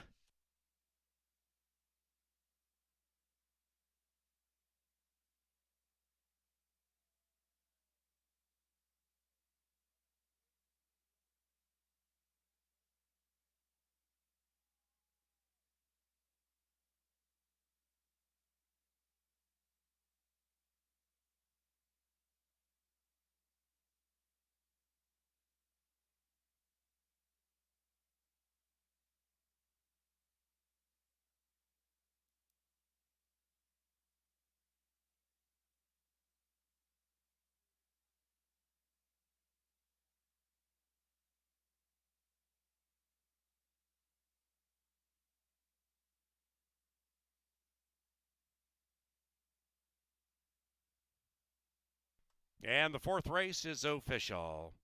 We had 2 claims in race number 4. Number 1, Release the Beast, claimed by trainer Chris Richard for Balkrishna Sukaran. And number 4, Ricky B, claimed by Robertino Diodoro for Charles Garvey. Into the winner's enclosure, Astronaut Oscar and Chad Lindsay. Oscar is owned by Pete Matson and the victorious trainer David Van Winkle. Astronaut Oscar is a 6-year-old chestnut son of law enforcement out of Speak Peace, bred in Minnesota by the winning owner, Mr. Pete Matson. $29.30 for the exacta. That 10-cent superfecta paid $63 for a dime. The post time pick 4, $387.95. Pick 3, $74. The trifecta, $75.60. We come now to the 5th race, and we go back to the turf course. Scratch numbers 2, 4, 7, and 8. 50-cent pick 5 wagering on the final 5 live races this evening. Post time about 20 minutes from now. And the 5th race is courtesy of Pepsi.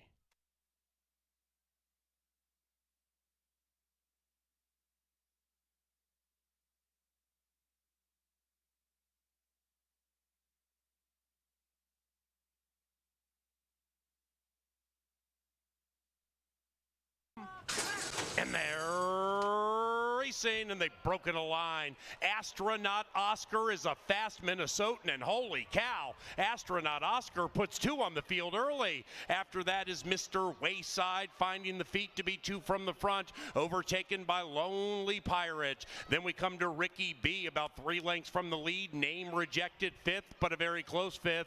Release the Beast is second last, and Storm in Hong Kong can see them all. 8 lengths from front to back. Astronaut Oscar cruises along, trying to pull an upset. Astronaut Oscar to the inside of Lonely Pirate. Behind them is Mr. Wayside. Next to that one is Ricky B. Name Rejected is languishing. Release the Beast is running on. Storm in Hong Kong has a lot of work to do to win it from last. Into the final furlong. Oscar desperately trying to hold on and keep that white face in front. Astronaut Oscar continuing to soar. Astronaut Oscar at 8-1.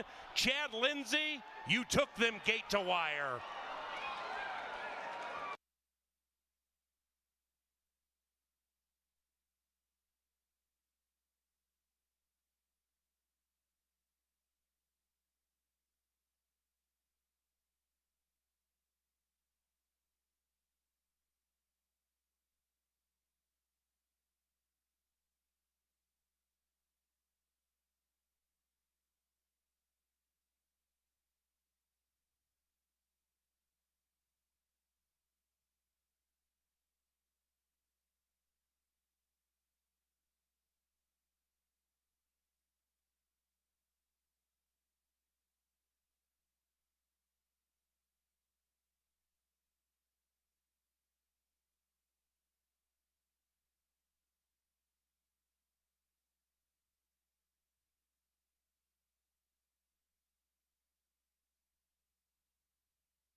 BY. Harry's all over the Z-Man. Outside of that, Unembellished, desperately trying to go by. Poverty Flats is the Minnesotan to the inside. After that is Irish Tough. And the Z-Man is the A topic in race number 1. The Z-Man from Poverty Flats. And Harry has taken them gate to wire. 6-5-1 in the opener.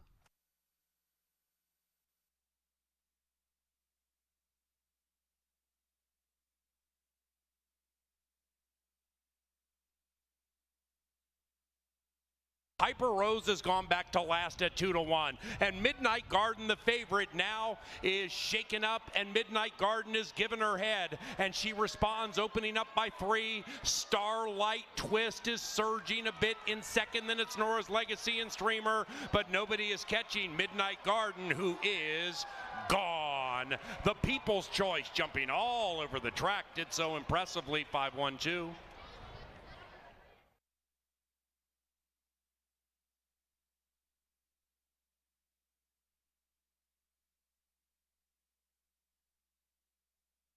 Chasing Desert Glow, and Miss Connings trying to steal away. Intense Company and Ruben Fuentes jumping her to the outside. They are 7 clear from missing the point. Not today for Delusional Dream. It is Desert Glow locked in battle with Intense Company. Desert Glow, Intense Company, 4994. 4994, pay the 9. It is Intense Company in an intense race.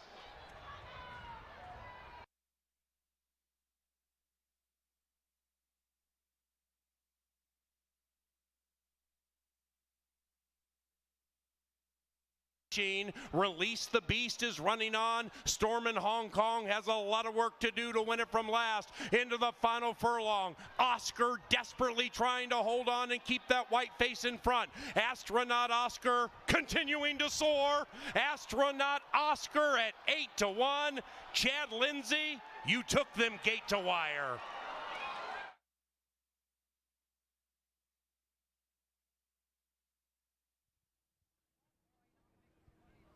We're up to race 5 and the first leg of the 50-cent pick 5. That's a 10% takeout wager. It'll take off in about 12 minutes. We have a number of scratches in race number 5. If you would be so kind, please take out the main track only's Distorted View and Hot as a Pistol. The other 2 scratches in here, Rush Hour Traffic and Hunter's Magic. So we're still left with all of our betting options and a very strong 4-5 favorite. Holy cow, that's Let's Skedaddle. We'll start on the inside quickly with Miss Check. She is one of a couple in here who has never tried the turf. She's been to turns a couple of times, though, and she broke her maiden a few starts ago doing a wire-to-wire job. She and Miss Kelsey Har will probably try to do the same thing in here, as some of the pace did scratch out of this spot.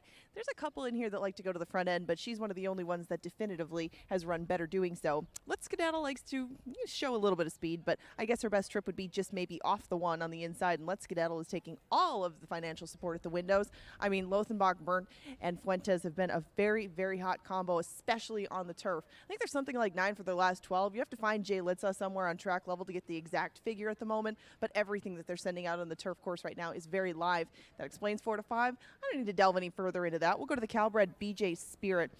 Going to try the Canterbury Turf for the second time. Last time she stayed tucked in just behind the early leaders. She looked like she was loaded with horse, but she just kind of couldn't keep her momentum going, but it was her first race since March. She probably got a lot out of it, and 4-1, a very square price for one who is making one of the best impressions down here in the paddock. Sergeant Holly next door hasn't won on the turf course yet, but she has finished 3rd in the past. All 3 of her turf races have come over Canterbury Turf. That 1/3, though, was going 5 furlongs. Sergeant Holly, I guess, might be a hard horse to find a good distance for. She kind of likes those in-between races that we don't run here very much. I would like her a little bit shorter than this, but Sergeant Ollie is a tough horse again to find spots for because she has already won a couple of times. Now we go out to the 9 Cent of Success because there are scratches in between those 2, and 6-1 is too high a price. This horse shouldn't be that by the time they get to the gate. She too has a bit of speed. She's 3 for 5 on this turf course. The main knock against her, she hasn't run since September. Now Scent of Success is taking on Open Company as well, but that hasn't proven a problem in the past. And Scent of Success right now is definitely the bet at 6-1. 5-1 on the outside horse Dynamic Mimi. Just like the Rail Runner, she has never tried the turf. She has been consistent lifetime though, 3 for 5, and there is an owner correction on this one as well. well. Harry Hernandez is aboard her for the first time. She's been ridden by 5 different riders, though, in her life. Probably a very simple sort of horse to be aboard. She gets the outside draw. She has speed. There are some things to like about this horse, including the price right now at 5-1. 9 minutes to post for race number 5. This is, again, the first leg of the 10% takeout 50-cent pick 5. If you'd like pick threes, doubles, exactas, trifectas, and supers, you're in luck. They're all betting options in this 5th race. Kevin Gorg, our resident pick 5 specialist, has put together a ticket. He's going to take you through that shortly after the post parade.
All right, guys, Kevin Gorg with you from the press box. We get set now for the 10% takeout, Canterbury Park Pick 5.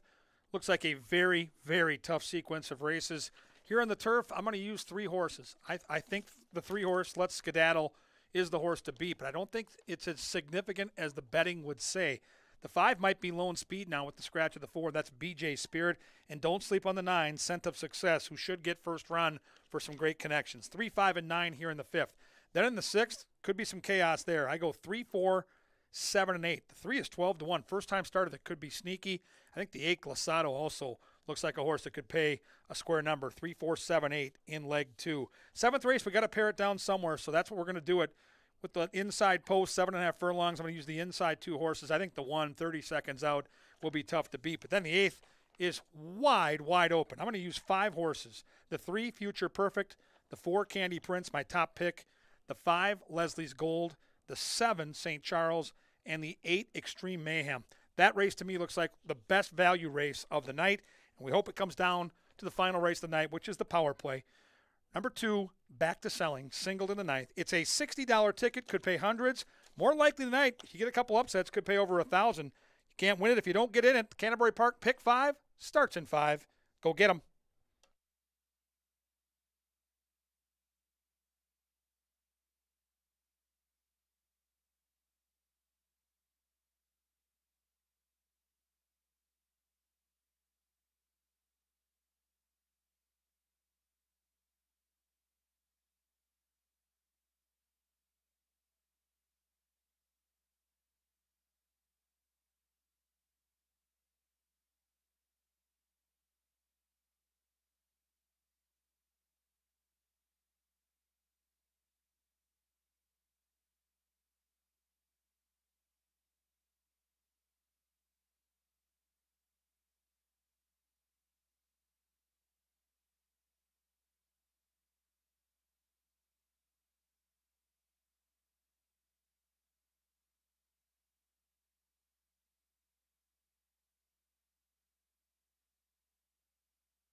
It is now post time for the Faith Family Church Classic.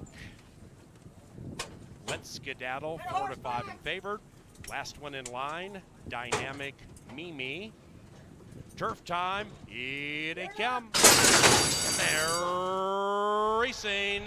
Number 6, Sarginelli, leapt to her back leg shortly after the start and is in last. Great start for Scent of Success, likewise for Mischeck to the inside, and between them is BJ Spirit. The early pace kind of hot. Let's Skedaddle, the heavy 1 to 5 favorite, is about 6 lengths from that speed battle and erratically racing from the inside. Let's Skedaddle wants to go, and Luis Fuentes gives the filly her head, and she rolls up to third. She's to the inside of Dynamic Mimi as the pace slows down. Sarginelli is last and only 5 lengths from the lead. Up the barn side they go. It's CBY race 5, and they're chasing number 1, Mischeck. And Mischeck at 11 to 1, trying to make it checkmate in race 5. She's to the inside of BJ Spirit. That one's to the inside of Let's Skedaddle, poised to pounce on the 3 wide side. Then we come back to Scent of Success, who's sequestered 3 lengths from the front. 2.5 clear from Dynamic Mimi, who's covering up Sarginelli, who goes on the move. They come to the top of the stretch. Let's Skedaddle at 1 to 5 is on the move. Let's Skedaddle and Mischeck, they cut together. BJ Spirit between them. Sarginelli in the queue, swinging wide for the stretch run, and behind them is Scent of Success, and they come charging down the Canterbury Park turf course. Let's Skedaddle, hoping to fend the challenge of Sarginelli. Inside Scent of Success. Let's Skedaddle drifting badly, but doing so speedily. Let's Skedaddle wins 396 in race 5.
And race number 5 is official.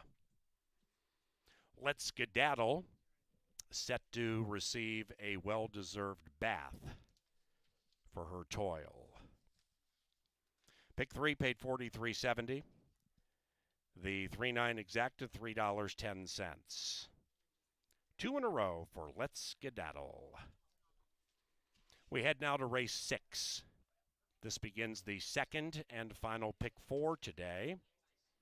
The pick 4 is only 50 cents. It entails selecting the winners of 4 consecutive races, using as many or as few horses in each race as you desire. Race 6, scratch numbers 1 and 6, and number 3, Keen Response, is ridden by Carlo Lopez. Race number 6 on the fast main track about 20 minutes from now, and it's courtesy of Quick Trip and the Quick Rewards program. Sign up, save money at the pump. QuickRewards.com.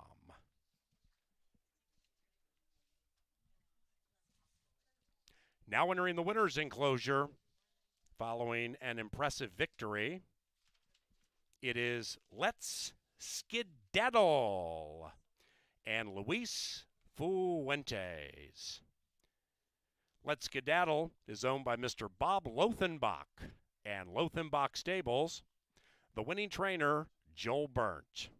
Let's Skedaddle is a 4-year-old bay filly by Quality Road from the War Champ mare, No Retreat. Fold in Minnesota.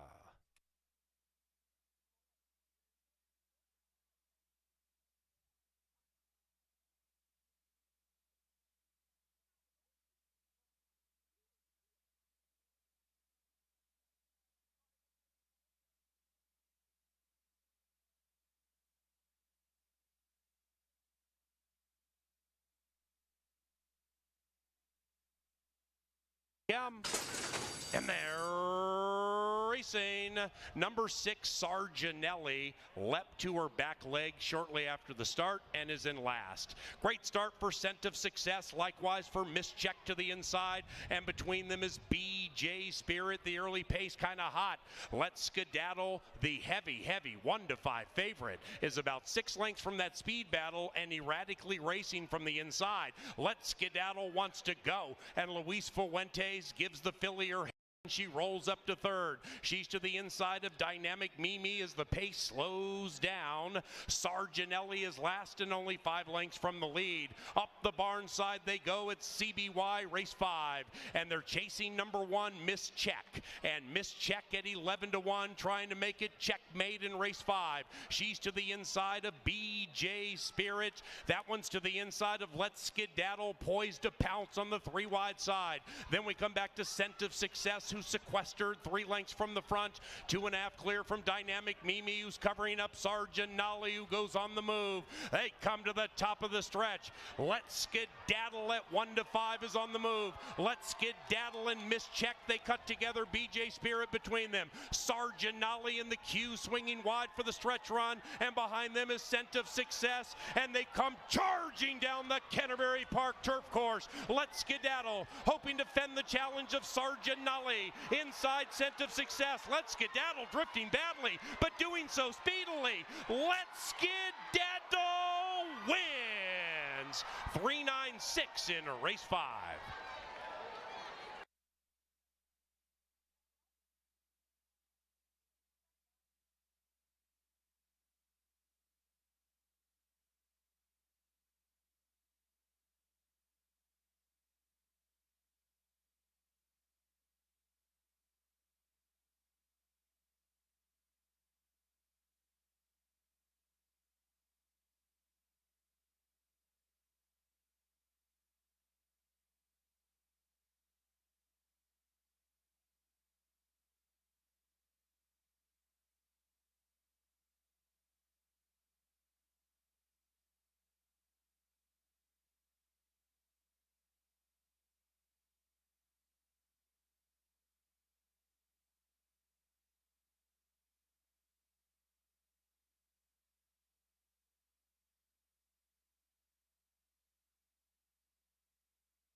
Well, the favorite bettors had to hold their breath a little bit down the stretch. Let's Skedaddle ran a big race. Don't get me wrong, but at 1-5, it got a little dicey. Heady ride by Luis Fuentes, another win for Joel Burnt, and that's been the case for the last couple of weeks. Hot trainer, hot jockey, and they got the money and they got the job done. So we sail on to race number 6, a maiden race at 6.5 furlongs. When you hear the word maiden, if you're new to horse racing or Canterbury, maiden means they've never won a race, so they're looking for career win number 1, which usually means some crazy things can happen in the race. We scratch 1 and 6. We move on to number 2, Hertz So Bad. The Novogratz Racing Stable, Lindy Wade for Mac Robertson. They've got a couple in here, and that's interesting to me because anytime you put 2 horses in a race, you wonder what that trainer's thinking. And we've seen it over the years on a national level with trainers like Bob Baffert, where handicappers talk about the other Baffert. Will it be the other Mac? This horse figures to be the bigger price. 2 career starts. You get first Lasix. And, hey, anytime Mac Robertson's on the board at 6-1, I'm going to pay attention. Number 3 is a very interesting first-time starter named Keen Response. Look at the sire, Keen Ice. Remember American Pharaoh. After he won the Triple Crown, he went to the graveyard of favorites known as Saratoga Racetrack and got beat in the Travers by the daddy of this horse, Keen Ice. So this horse is bred to be a good one. You get Carlo Lopez taking over in the saddle. You get a good barn, and you get 9-1. Now, 6.5 furlongs. He figures to love that distance because I think as he gets older, is going to be more of a longer distance horse, a route horse. Route horses tend to do well at this longer sprint distance. All that being said, my top pick in the race will be the 4. I like Go Yoshka. The other Mac Robertson for me here, Chironis is his go-to guy.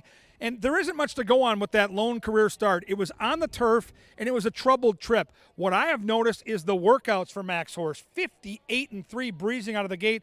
That was a bullet work, which means it was the fastest work that day at that distance. I think the 4 is going to have early speed. I think Mac will have this horse legged up. He's such a good trainer.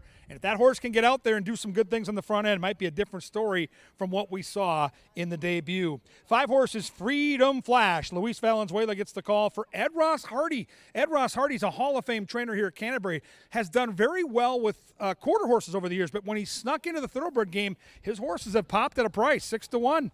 Now down to 5. Interesting. 7 is Prize Fighter. Lothenbach Stables and Joel Burnt along with Luis Fuentes look to go back-to-back. What a gorgeous-looking gray that is. Beautiful horse in from Churchill Downs. The last time this horse was racing, it was against $118,000 maiden special weight types at Churchill. Now in for the tag of 30, and that's a different level of racing. Even though it's maiden special weight, that purse at $118,000 is as big a maiden race as you'll see in the country. Has good early speed, is without a doubt the horse to beat here at 6-5. Number 8 is Glossato, another gray. Nevada Litvin and Zeke Laura team up here. Should get a good tracking trip. If they clear off in the front, the 8's got racing experience over a bunch of the horses in this field, and I think the 8 can hit the trifecta at a big price. What a cool race. 6.5 furlongs, a couple of Mac Robertson horses. Joel Burnt so hot you could cook your Friday steak on his forehead. He's cooking right now.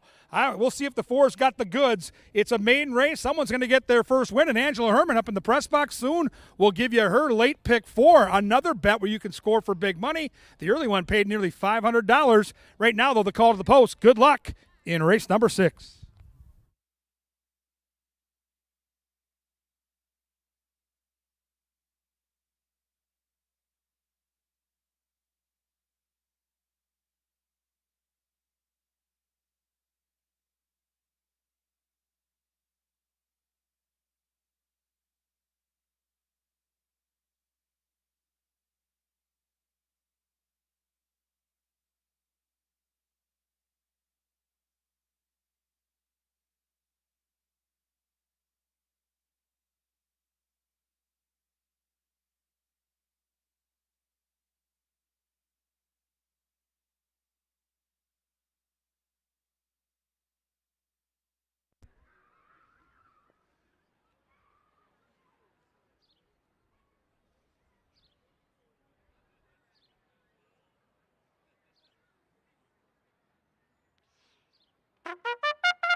Here come the maidens to begin the second and final pick 4 today. Scratch numbers 1 and 6. Number 3, Keen Response, is ridden by Carlo Lopez.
It's late pick 4 time, and in search of a single, we found an angle. That angle is the strength of the Mac Robertson barn in maiden special weight races the early part of this season. It's going to be a brief one. I mean, he entered 3 into this spot. He did end up scratching the rail horse, but 2 Novogratz runners remain, and the fact that a Lothenbach horse is in here should keep the price, I guess, fairly honest. We have 9 to 5 right now on my top choice in here, that being Go Yoshka. Kevin and I agree on that horse. Now, this might just look like a jumble of numbers. 13 horses, 15 starts, 7 wins.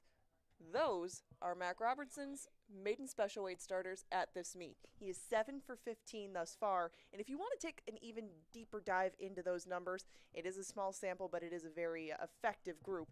These are his dirt runners. Dirt maiden special weights, you can see the numbers here. Those are all wins. They're 4 for 7 to be exact. And usually these horses have had, I guess, a shorter layoff than Go Yoshka has, but those wins stand out off the page, and right now you are getting him as your second choice as opposed to your favorite, and we're going to single him in the pick 4. I didn't make a very big ticket. I ended up singling this horse as well as another Mac runner later on in the sequence. We'll take a look at that ticket shortly. It's just a little $8 play, but it does start with this horse singled, as I think that he'll improve big time in this second career start. He didn't run bad in his first start. That was a 5-furlong turf sprint last September. Haven't seen him since, but like Kevin pointed out, the works are excellent on this one. He is the more expensive of the Novogratz runners, and Chirinos, the guy that's been riding for the barn the most, winds up on this one. It spread things out in race number 7. I ended up on the inside horse. A lot of people like 30 Seconds Out. He ran excellent in defeat to Shinny that day. Only lost by a neck the first time that we saw him up here. I think the silver runners are going to start heating up. I think that 30 Seconds Out is the one to run down. But if things do get a little bit hot up front, Optimistic Valor, Treasure Run, some horses might be able to put some pressure on him. We do have some backup with Skippy Strike and a couple other ones in there, that, including the Green Crusader, that come from different races but could get not the best trips that they want. I think that 30 Seconds Out is going to be very, very tough in that spot. Going on to race number 8, the second single from the same barn, Future Perfect is the one that I'm going to single off just an average route try. It wasn't a hopeless defeat, and it was a good field, and it was higher priced claimers than this one. I'm more looking at that last September race that he did win. He was loaded with horse throughout. Whenever Quincy Hamilton pushed the button on Future Perfect, he was ready to go, and he got home in front by a length. Future Perfect hasn't run since that time, and he is only going 5 as opposed to 7. But when this horse started his career at Arlington Park, they thought he was up to that 5-furlong task. If they think he is, he probably is. Moving on to the last leg, we got Minnesota bred maidens. This is a maiden special weight going a mile. A couple of scratches did change things in here. I guess from a pace standpoint, I thought that maybe some of those horses stretching out could contribute to it.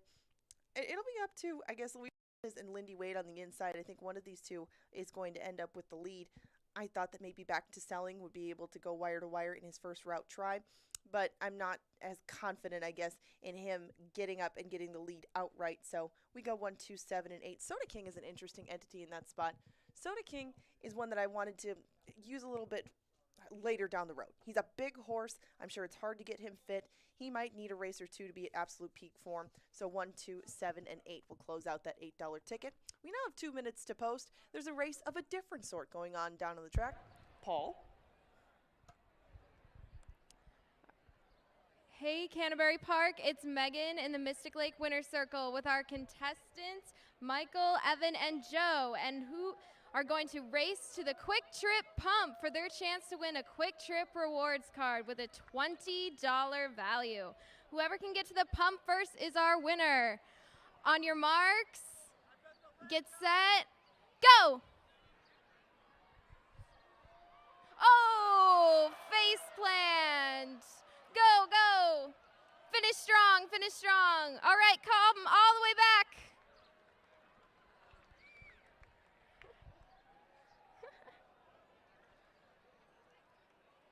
Well, there was a face plant, but everyone's a winner here at Canterbury Park, and they're going to get some grill sets courtesy of Barbecue Weekend, as well as some free admission passes and a $20 Quick Trip gift card for our winner. Thank you so much to our contestants for playing.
And the horses have reached the starting gate. It's post time.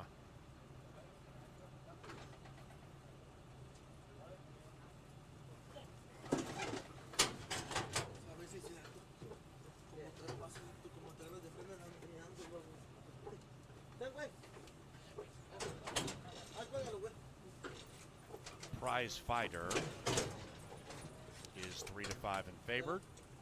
Ridden by jockey Luis Fuentes, who has 5 victories this racing week. 6.5, and here they are. They're racing. The maidens were off spectacularly, and Glassado the Gray won the break, but now has been overtaken by Freedom Flash. And Freedom Flash and Prize Fighter duel. Right behind them, Hurt So Bad, just to the inside of Go Yoshka. Then it's Glassado, and the one in last is the first Keen Response. 10 covers them, and up goes Prize Fighter, looking to deliver the knockout into the far turn. It is Prize Fighter running away from Freedom Flash. Rolling up into second is Hurt So Bad. Then we come back to Go Yoshka, about 9 lengths from the lead with Glassado. It's Prize Fighter by 3. Way back in last is Keen Response. They're approaching the top of the stretch. Prize Fighter and Fuente still chilly. Hurt So Bad and Lindy Wade looking to sneak up on them on the outside, and said duo is 8 lengths clear from Go Yoshka, and they head down the Canterbury Park stretch. Prize Fighter shifts ground but does so with a half-length lead. Outside of that, Hurt So Bad, Go Yoshka now has the mind on running. Here comes Go Yoshka, and the mare goes swooshing by Prize Fighter and Hurt So Bad. It is Go Yoshka, go to the winner's circle.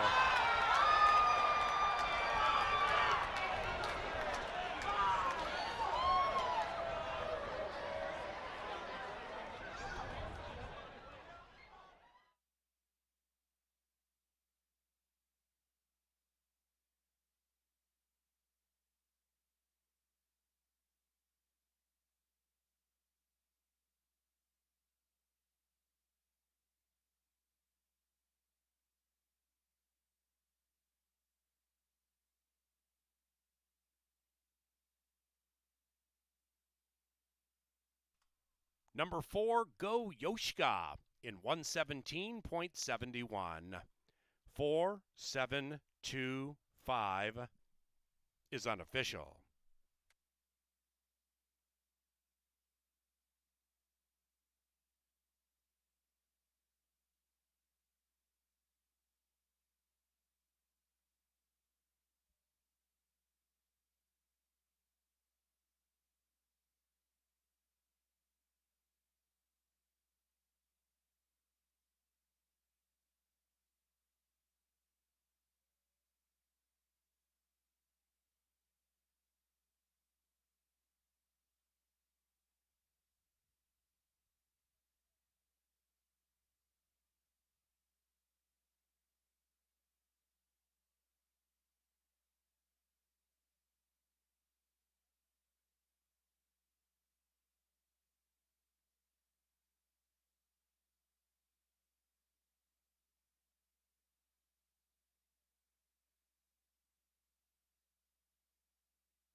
Race number 6 is official. A couple of even money shots make up an exacta that pays $3.40.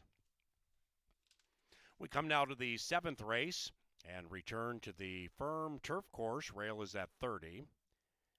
In race 7, number 7, the Green Crusader, is picked up by Luis Fuentes. This Wednesday is a very big day of racing at Canterbury. It's the richest night of the racing season.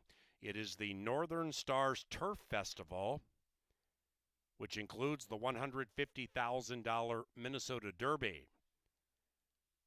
Some top trainers and riders from around the country are descending on Shakopee Wednesday for nearly $700,000 in stakes races. Come join us Wednesday, start around 5 o'clock. It is the Northern Stars Turf Festival.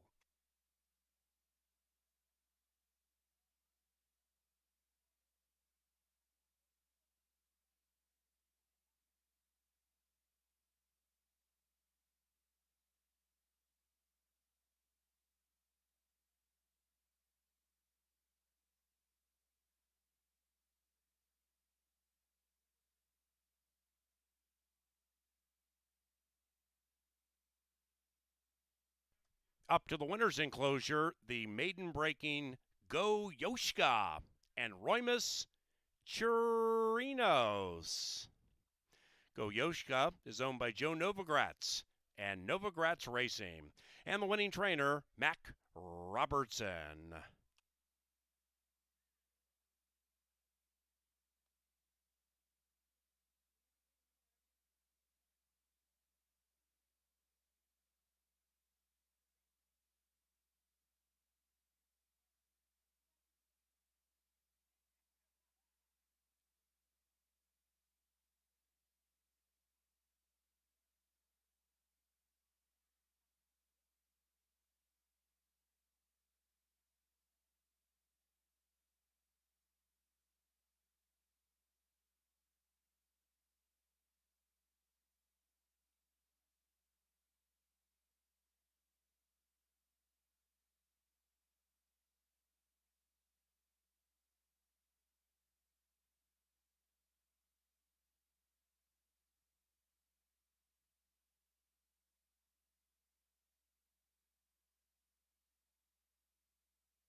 And they're racing.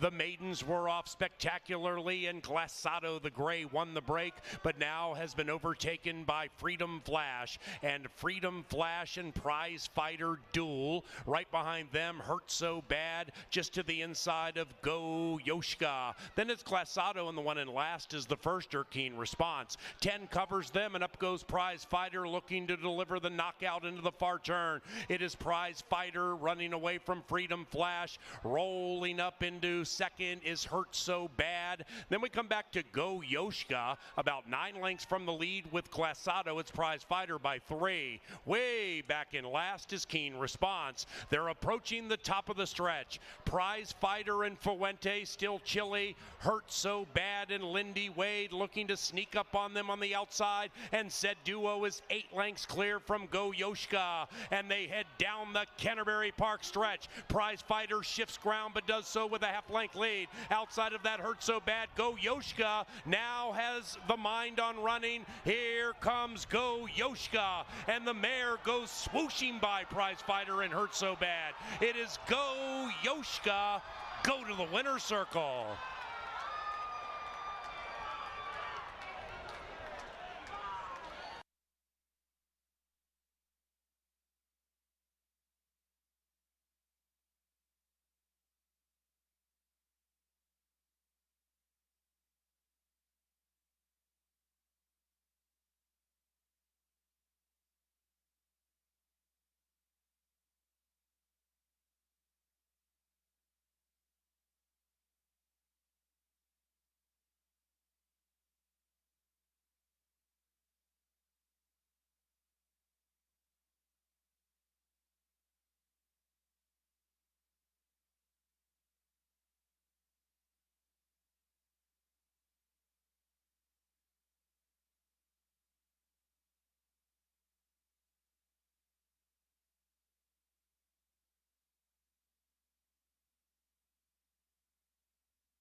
Go Yoshka, a nice aggressive single by Angela Herman up in the press box for your late pick 4. Well done, young lady.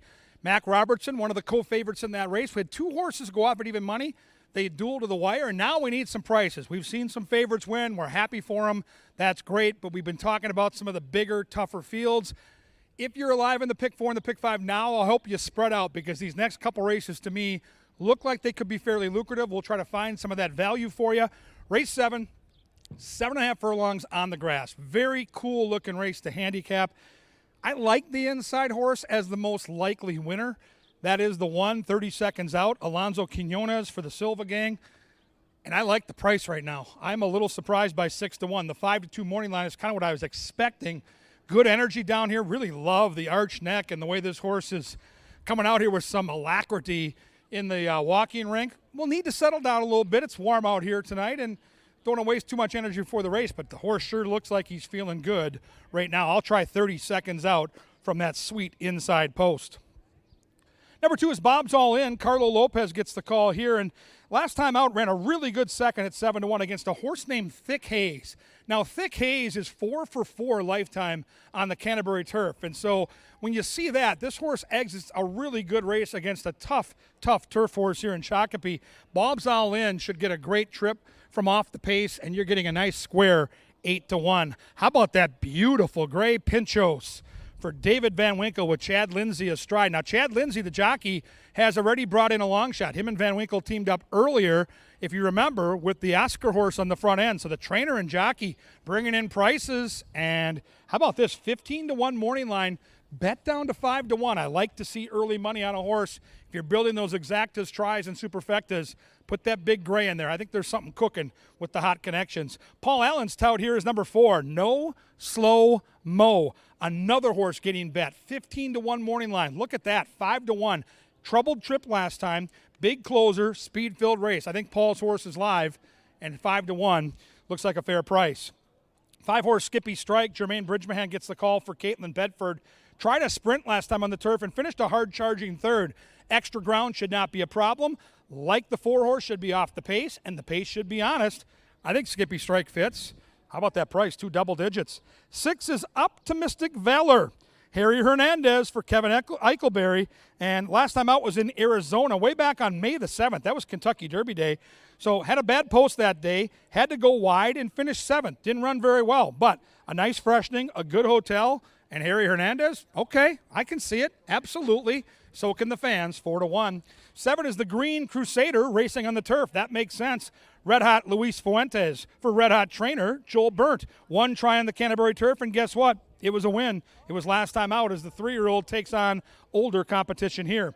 The outside 2 horses hold the key to the race. They're both speedy. We'll start with number 8, Treasure Run. Luis Valenzuela for the Rarick gang. Loved the wire-to-wire effort last time. Tried it 67-1. Softer competition here. Should be on the edge and early. And don't forget about number 9. Looks spectacular down here in the walking ring. That is Great Britain. Lindy Wade for Robertino Diodoro. Gorgeous looking horse with lots of early speed and 5-1. In my opinion, the best betting race of the night. If you hit the try or super here, you might need a wheelbarrow to get that money out the door for Father's Day tomorrow. It's race 7, 7.5 furlongs on the turf, and it's all coming up and coming at you next.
We're back in the Mystic Lake Winner's Circle.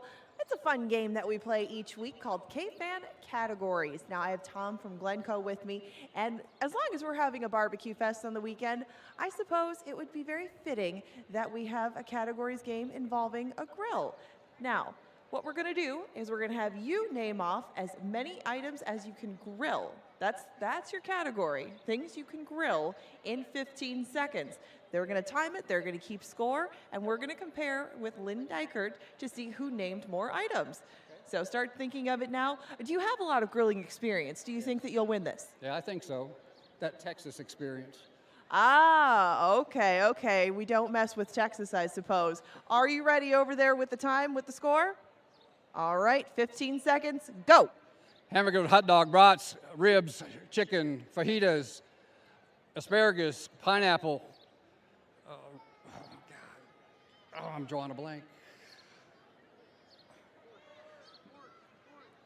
Pork chops. Oh, I'm drawing a All right. blank. Okay, hey, you started fast. We'll see. You never know. You never know. Sometimes you end up with black laboratories in this game. So let's turn around and let's see what he said.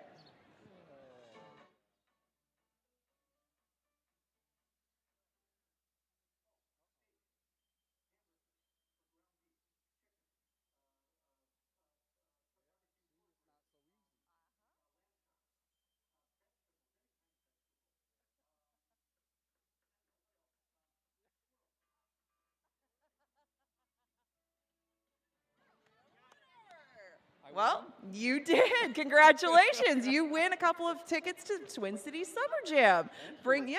Go grill yourself a nice Father's Day meal this weekend. Come back and join us for the concert series, and congratulations. Thank y'all. Appreciate it.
And the horses are approaching the starting gate.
It is now post time.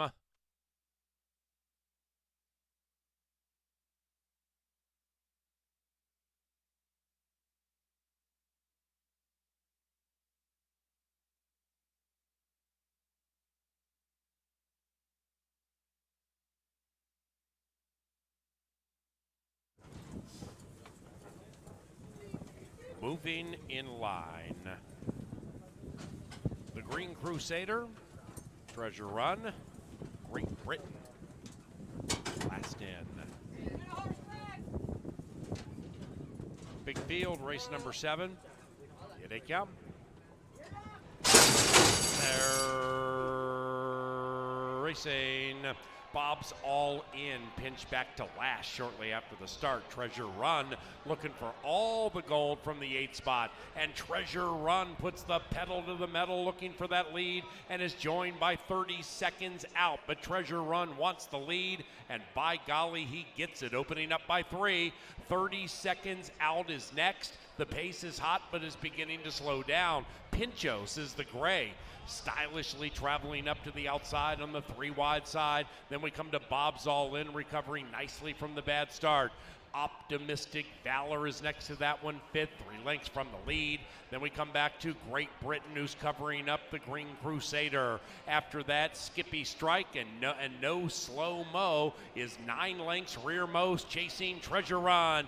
Treasure Run and Pinchos looking to snack on that one. Then we come to Bob's All In, Shipping All In. Outside of that, the Green Crusaders making a 4 wide move to the outside of 30 seconds out, who shoved on. Then we come to Great Britain. Behind them is Skippy Strike. After that is Great Britain, and No Slow Mo swings 7 wide for the stretch drive. It is the gray Pinchos. Outside of that, Bob's All In running great. Then we come to Skippy Strike. Outside of that is No Slow Mo, and inside is Treasure Run. Pinchos, it's Pinchos and Skippy Strike. Skippy Strike, 25-1.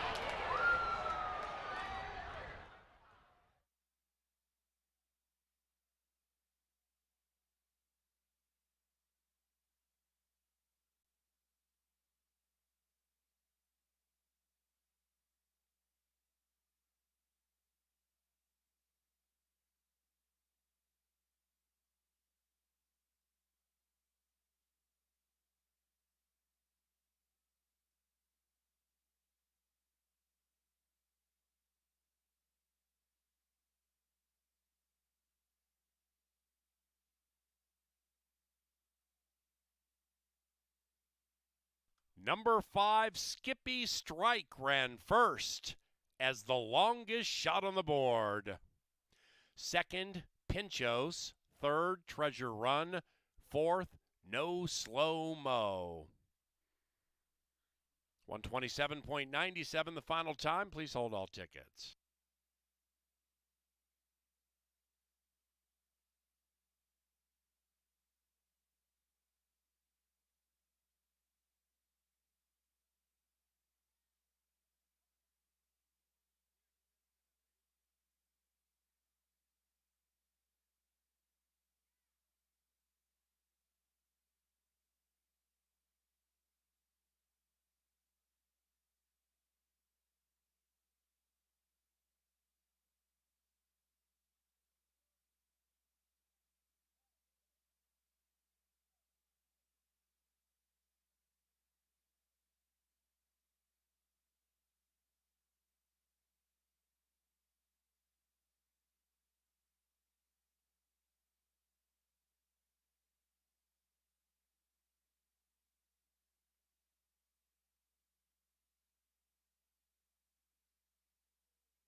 And race number 7 is official.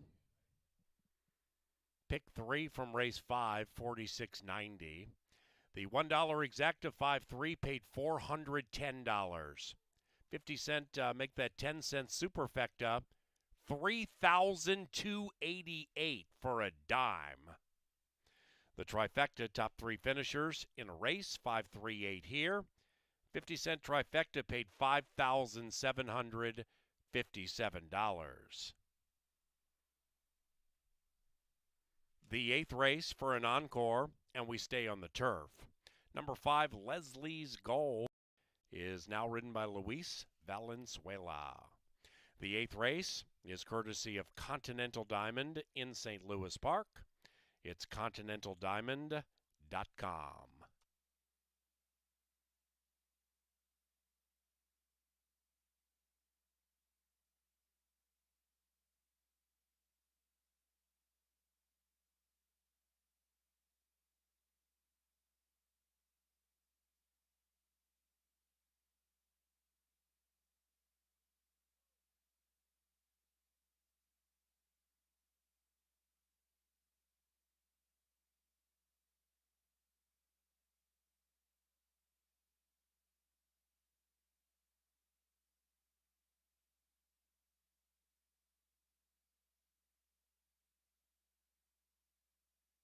Into the winner's enclosure, it is Skippy Strike and Jermaine Bridgemahan.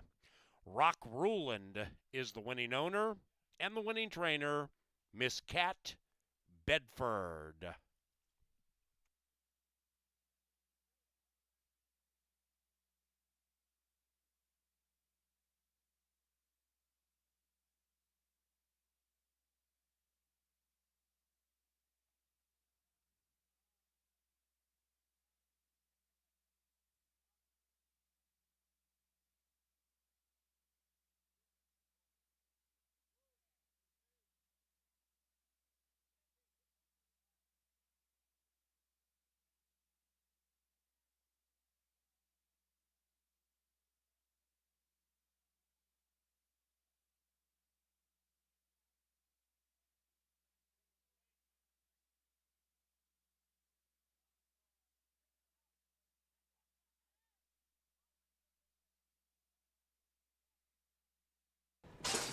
And they're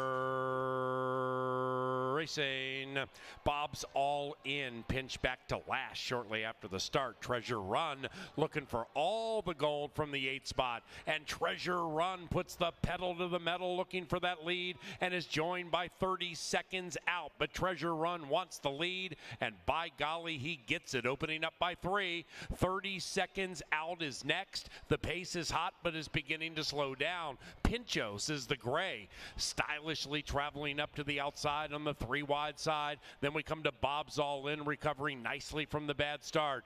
Optimistic Valor is next to that one, 5th, 3 lengths from the lead. Then we come back to Great Britain, who's covering up the Green Crusader. After that, Skippy Strike and No Slow Mo is 9 lengths rearmost, chasing Treasure Run. Treasure Run and Pinchos looking to snack on that one. Then we come to Bob's All In, Shipping All In. Outside of that, the Green Crusaders making a 4 wide move to the outside of 30 seconds out, who shoved on. Then we come to Great Britain. Behind them is Skippy Strike. After that is Great Britain, and No Slow Mo swings 7 wide for the stretch drive. It is the gray Pinchos. Outside of that, Bob's All In running great. Then we come to Skippy Strike. Outside of that is No Slow Mo, and inside is Treasure Run. Pinchos, it's Pinchos and Skippy Strike. Skippy Strike, 25-1.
Welcome to the Dark Star Press Box. It's your announcer, Paul Allen, otherwise known as the Chaser. You see, this little contraption we have here is a clown nose.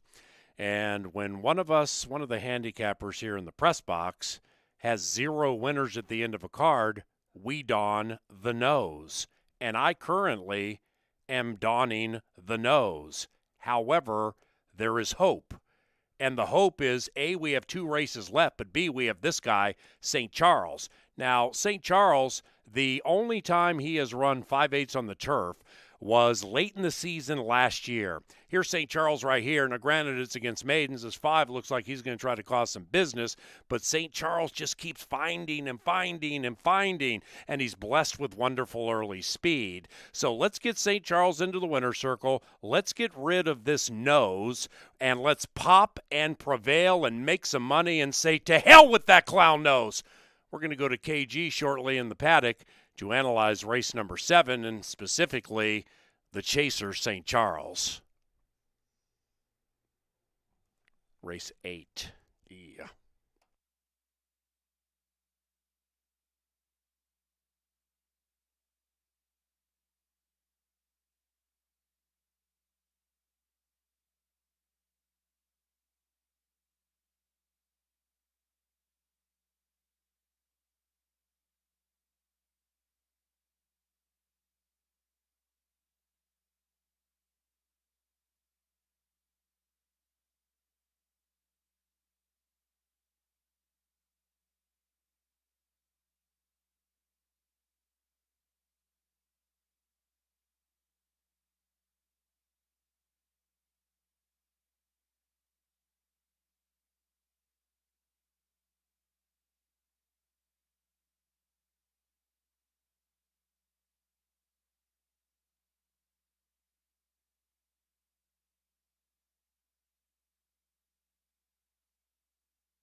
Well, turf racing is all about 2 things, saving ground and saving energy. And go back and watch Jermaine Bridgman in the saddle. That was an amazing ride on Skippy's Strike. 25-1, hugged the rail, waited till they turned for home, got off the rail, and then aggressively split horses. And we talked about last race being wide open.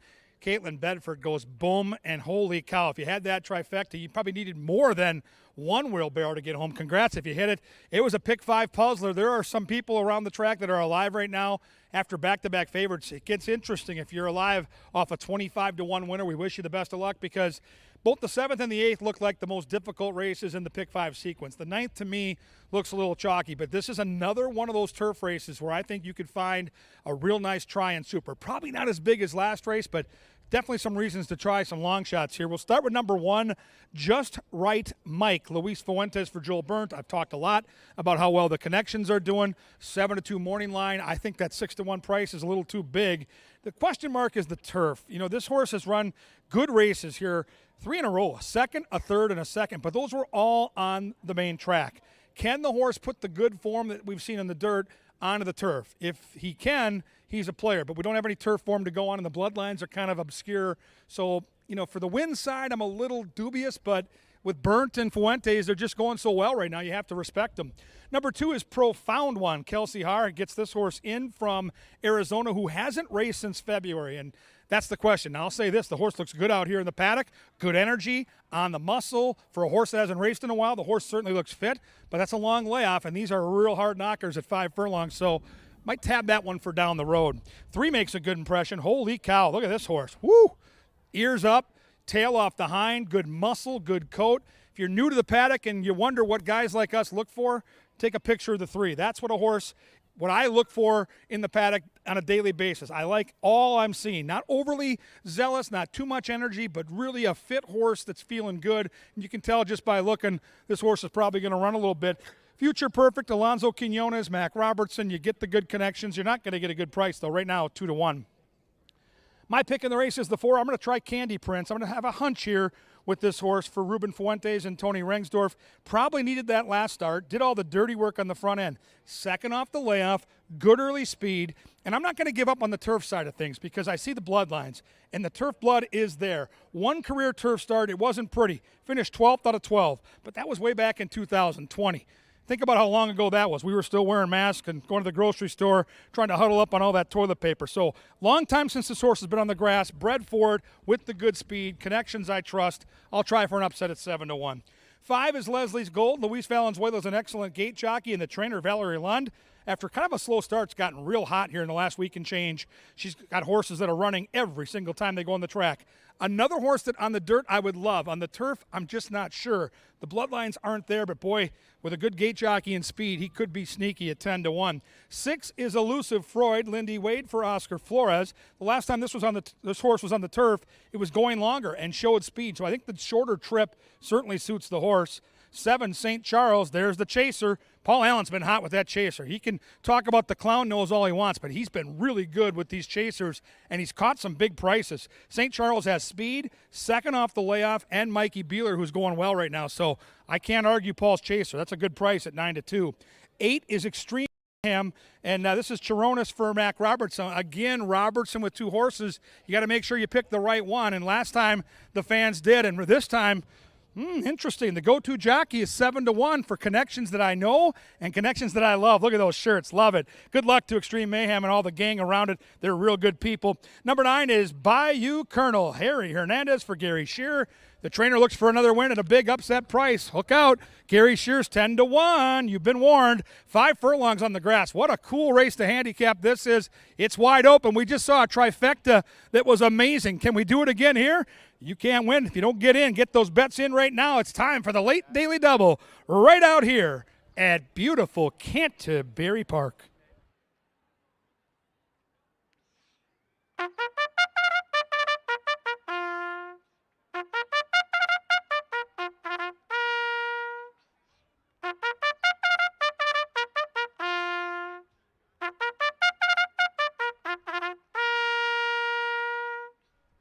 Heading to the turf course for race 8, it is the Saturday penultimate. Number 5, Leslie's Gold, picked up by Luis Valenzuela.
They've reached the starting gate, and it is post time for the Saturday penultimate.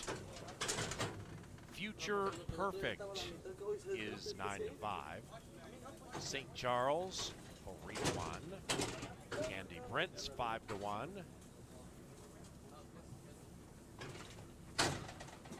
Final turf race today. Father's Day racing tomorrow, 1 o'clock. Good job, guys. Candy Prince wearing the familiar Winchester Place Thoroughbred, red, white, and blue. Leslie's Gold, Elusive Freud, they're in. Here comes St. Charles. Extreme Mayhem, one of 2 in the race. Conditioned by Mac Robertson. This one is 9 to 1. And here's the speedy Bayou Colonel, 11 to 1. 9 in the line, race 8. They're racing. St. Charles pops out of the gate very nicely. So does Candy Prince. Then on the inside, Profound 1 in the turf debut has good speed. And splitting them, Future Perfect wants the lead and puts the head in front. 5, 6 lengths behind that to Bayou Colonel. That one's to the outside of Just Right Mike. 2.5 behind that to Elusive Freud. Then we come back to Leslie's Gold in the turf debut, 10 lengths out of it, and 1 clear from Extreme Mayhem. 13 from front to back. They have a quarter of a mile to go. It is Candy Prince, the pesky Minnesotan, to the outside of Future Perfect. St. Charles in third. That one's to the inside of Bayou Colonel. Then it's Just Right Mike. They come to the final football field, and charging late is Bayou Colonel from off the pace. Bet down to 5 to 1 late. Bayou Colonel pays the believers at 5 to 1. It's 9-4-3 in race 8.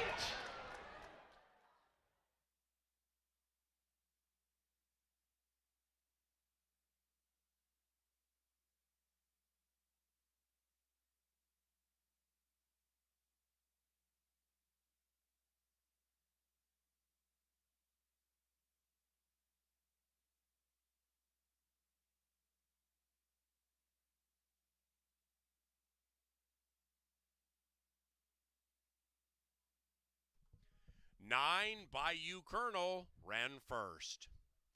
It is 9-4-3-1.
And the 8th race is official. That 50-cent trifecta paid $101. The superfecta $85. Pick 3 $85. 5-9 double from Skippy $298. Into the winner's enclosure, it is Bayou Colonel and Harry Hernandez. Bayou Colonel is owned by Winchester Place Thoroughbreds. Couple of victories tonight for trainer Gary Shear. Final time 56.20. We come now to the 9th race. It's 20 minutes away. Fast main track for these maidens. Scratch numbers 3 and 6. Number 7, Soda King, is ridden by Alonzo Quinones.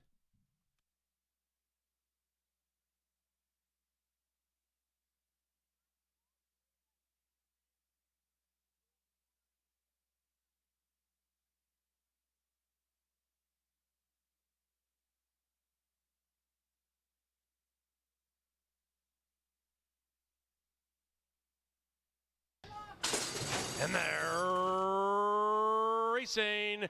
St. Charles pops out of the gate very nicely. So does Candy Prince. Then on the inside, Profound One in the turf debut has good speed. And splitting them, Future Perfect wants the lead and puts the head in front.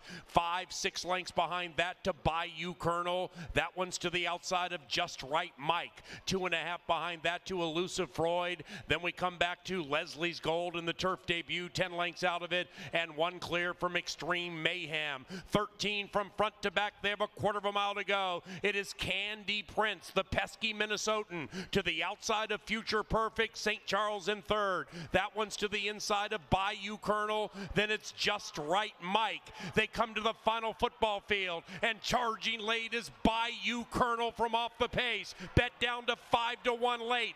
Bayou Colonel pays the believers at 5-1. It's 9-4-3 in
All right, Kevin Gorg, Angela Herman up here in the press box. As you can see, the wheel pays are juicy for that pick 5. If you're alive, we wish you the best of luck. And here in the last race, couple of scratches. The 3 and the 6 are out.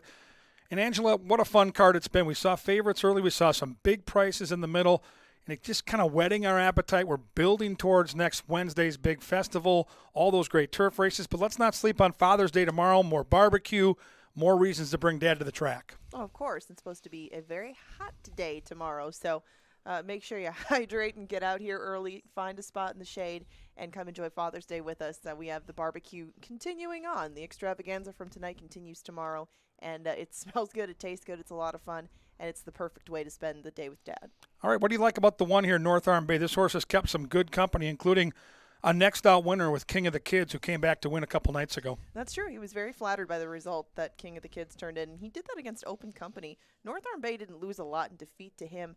He's just run into a lot of Lothenbach runners. I mean, you look, King of the Kids, Don't Box Me In, Love the Nest, Love the Nest. He just can't get around Lothenbach horses, but he tries. He tries. He can handle turf. He can handle dirt. He's pretty versatile, I thought, as far as pace goes. If Lindy really wants him to be up there, if they're slow, he can be, but I thought that the horse right next door would be a big go wire to wire. Yeah, I think back to selling the 2 is going to be tough to beat if he handles the 2 turns. Now, you're betting a favorite at low odds to do something he's never done. He's never been further than 5.5 furlongs, but he's bred to do it.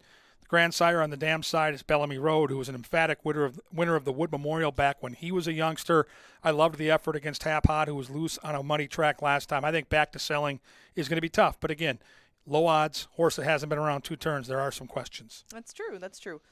I thought that the other end of the spectrum, Tiger Hunter, might be trailing the field early. He just doesn't have a whole bunch of early speed. Carlo Lopez looks for another win on the card. Tiger Hunter changes hands over to the Woolly Barn, and Tiger Hunter would need probably more of a meltdown than I think he'll get. I would maybe look for him on the turf in the future. That's where he spent his first 2 starts, but Tiger Hunter, frankly, needs to step it up. 10,000 Tides would create a carryover in the pick 5, so that is interesting all by itself. Michael Beeler, very good trainer. Zeke Laura gets the call. Debut wasn't as bad as it looks. Now finished 4th behind Hap Hot, was beaten soundly by Back to Selling, but that's a wet track. This is a fast track. This is a horse that's bred to go 2 turns, and the horse has taken some money, so kind of an interesting long shot is the 5. Indeed, and Soda King, a very interesting 4-1 shot. He's getting a little warm down there, you can see in the paddock. He's a big dude, and that was the main concern with Soda King. I was going to give him one because Tony's only been able to get 5/8 works into him. It doesn't compare to a race experience, especially going 2 turns off a layoff. There's some things against him. Now, keep in mind, Alonzo Quinones is going to ride this horse. He's shown speed once, then he went over to the turf, didn't show it again. Soda King just hasn't established enough of a pattern where I could put him on top, but I think in the next 2 or 3 starts, he will make a lot more noise than he might tonight. 8 horse looks good. We just saw Honey's Superman, bred for it, up in class, good stalking speed. And with that foundation, I think that horse absolutely can hit the trifecta or superfecta. There you see the grid of selections. We're back tomorrow at 1 o'clock for a special Father's Day edition of Racing at Canterbury. We're just a few days away from that big card. Circle your calendars. Next Wednesday, over $600,000 in purses. Mystic Lake sponsors it. It's the Northern Stars Turf Festival. It's going to be awesome. Right now, they'll build that bankroll. Race 9 coming up and coming at you next.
Arriving at the starting gate, it is now post time. Into the gate for the 9th and final live race. A cast of Minnesota maidens going into the gate. If you are alive in the pick 5, best of luck. Likewise for pick 3s and 4s.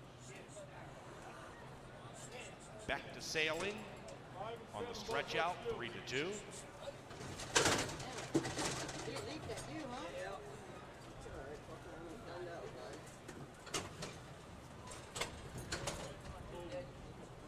Back, Tiger Hunter and Honey's Superman. North Arm Bay, even money. Back to sailing, 8-5.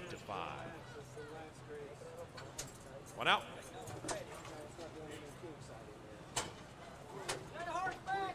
AJ's Honey kid goes in.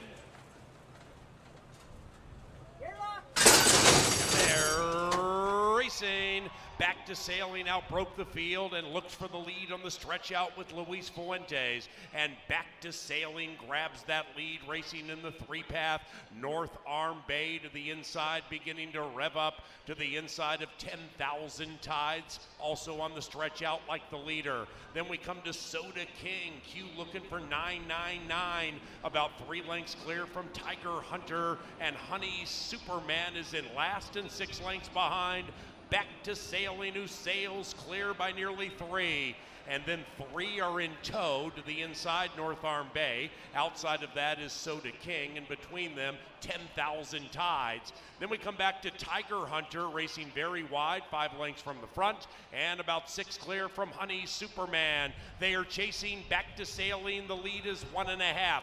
Back to Sailing leads it from North Arm Bay. After that, Tiger Hunter advancing very wide. 10,000 Tide ships all in, not doing much. Likewise for Soda King. Honey Superman is tailed off, and Back to Sailing sails clear by 5. It is Back to Sailing facing this turn on the stretch out with a 5-length lead. North Arm Bay angles to the outside. AC Ducey dominating as they come into the final furlong. Back to Sailing, languishing. North Arm Bay passing and running away. It is North Arm Bay drifting out precipitously and now heading to the left. Holy cow, but too fast for Back to Sailing. 1-2-4 in the lucky last.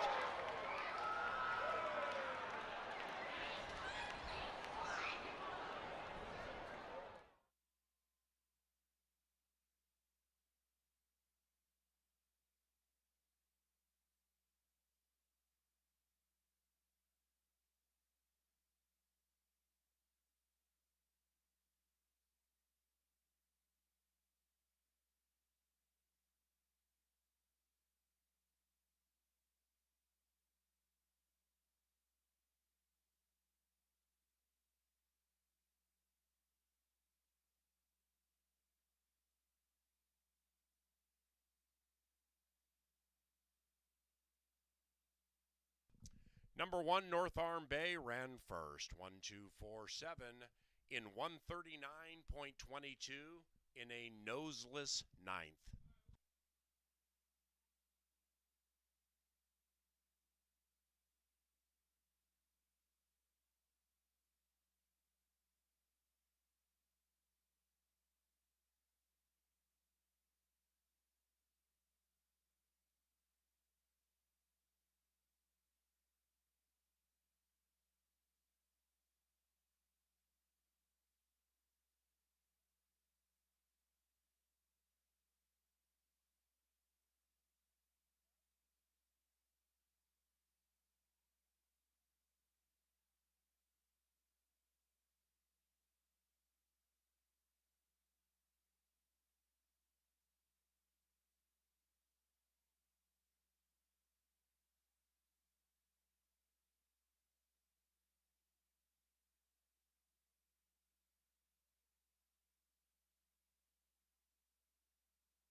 The 9th race is official.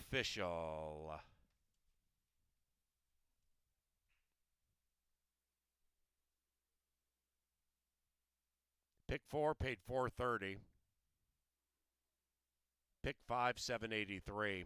In the winner's enclosure, North Arm Bay and Canterbury Park, Salt of the Earth. He is Lindy Wade. The victorious North Arm Bay is owned by Karen Offerman and the winning trainer, Troy Bethke. North Arm Bay is a 3-year-old brown son of Overanalyze out of Promise Me More, bred in Minnesota by Almar Farm. Father's Day tomorrow, more barbecue and great festivities when we begin at 1.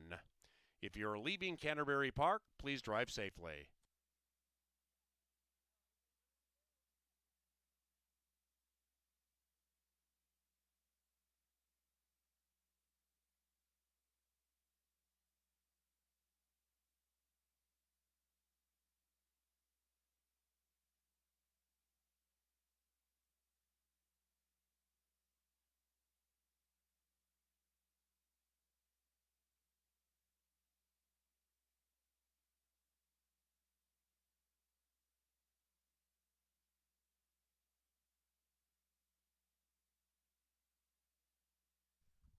The best.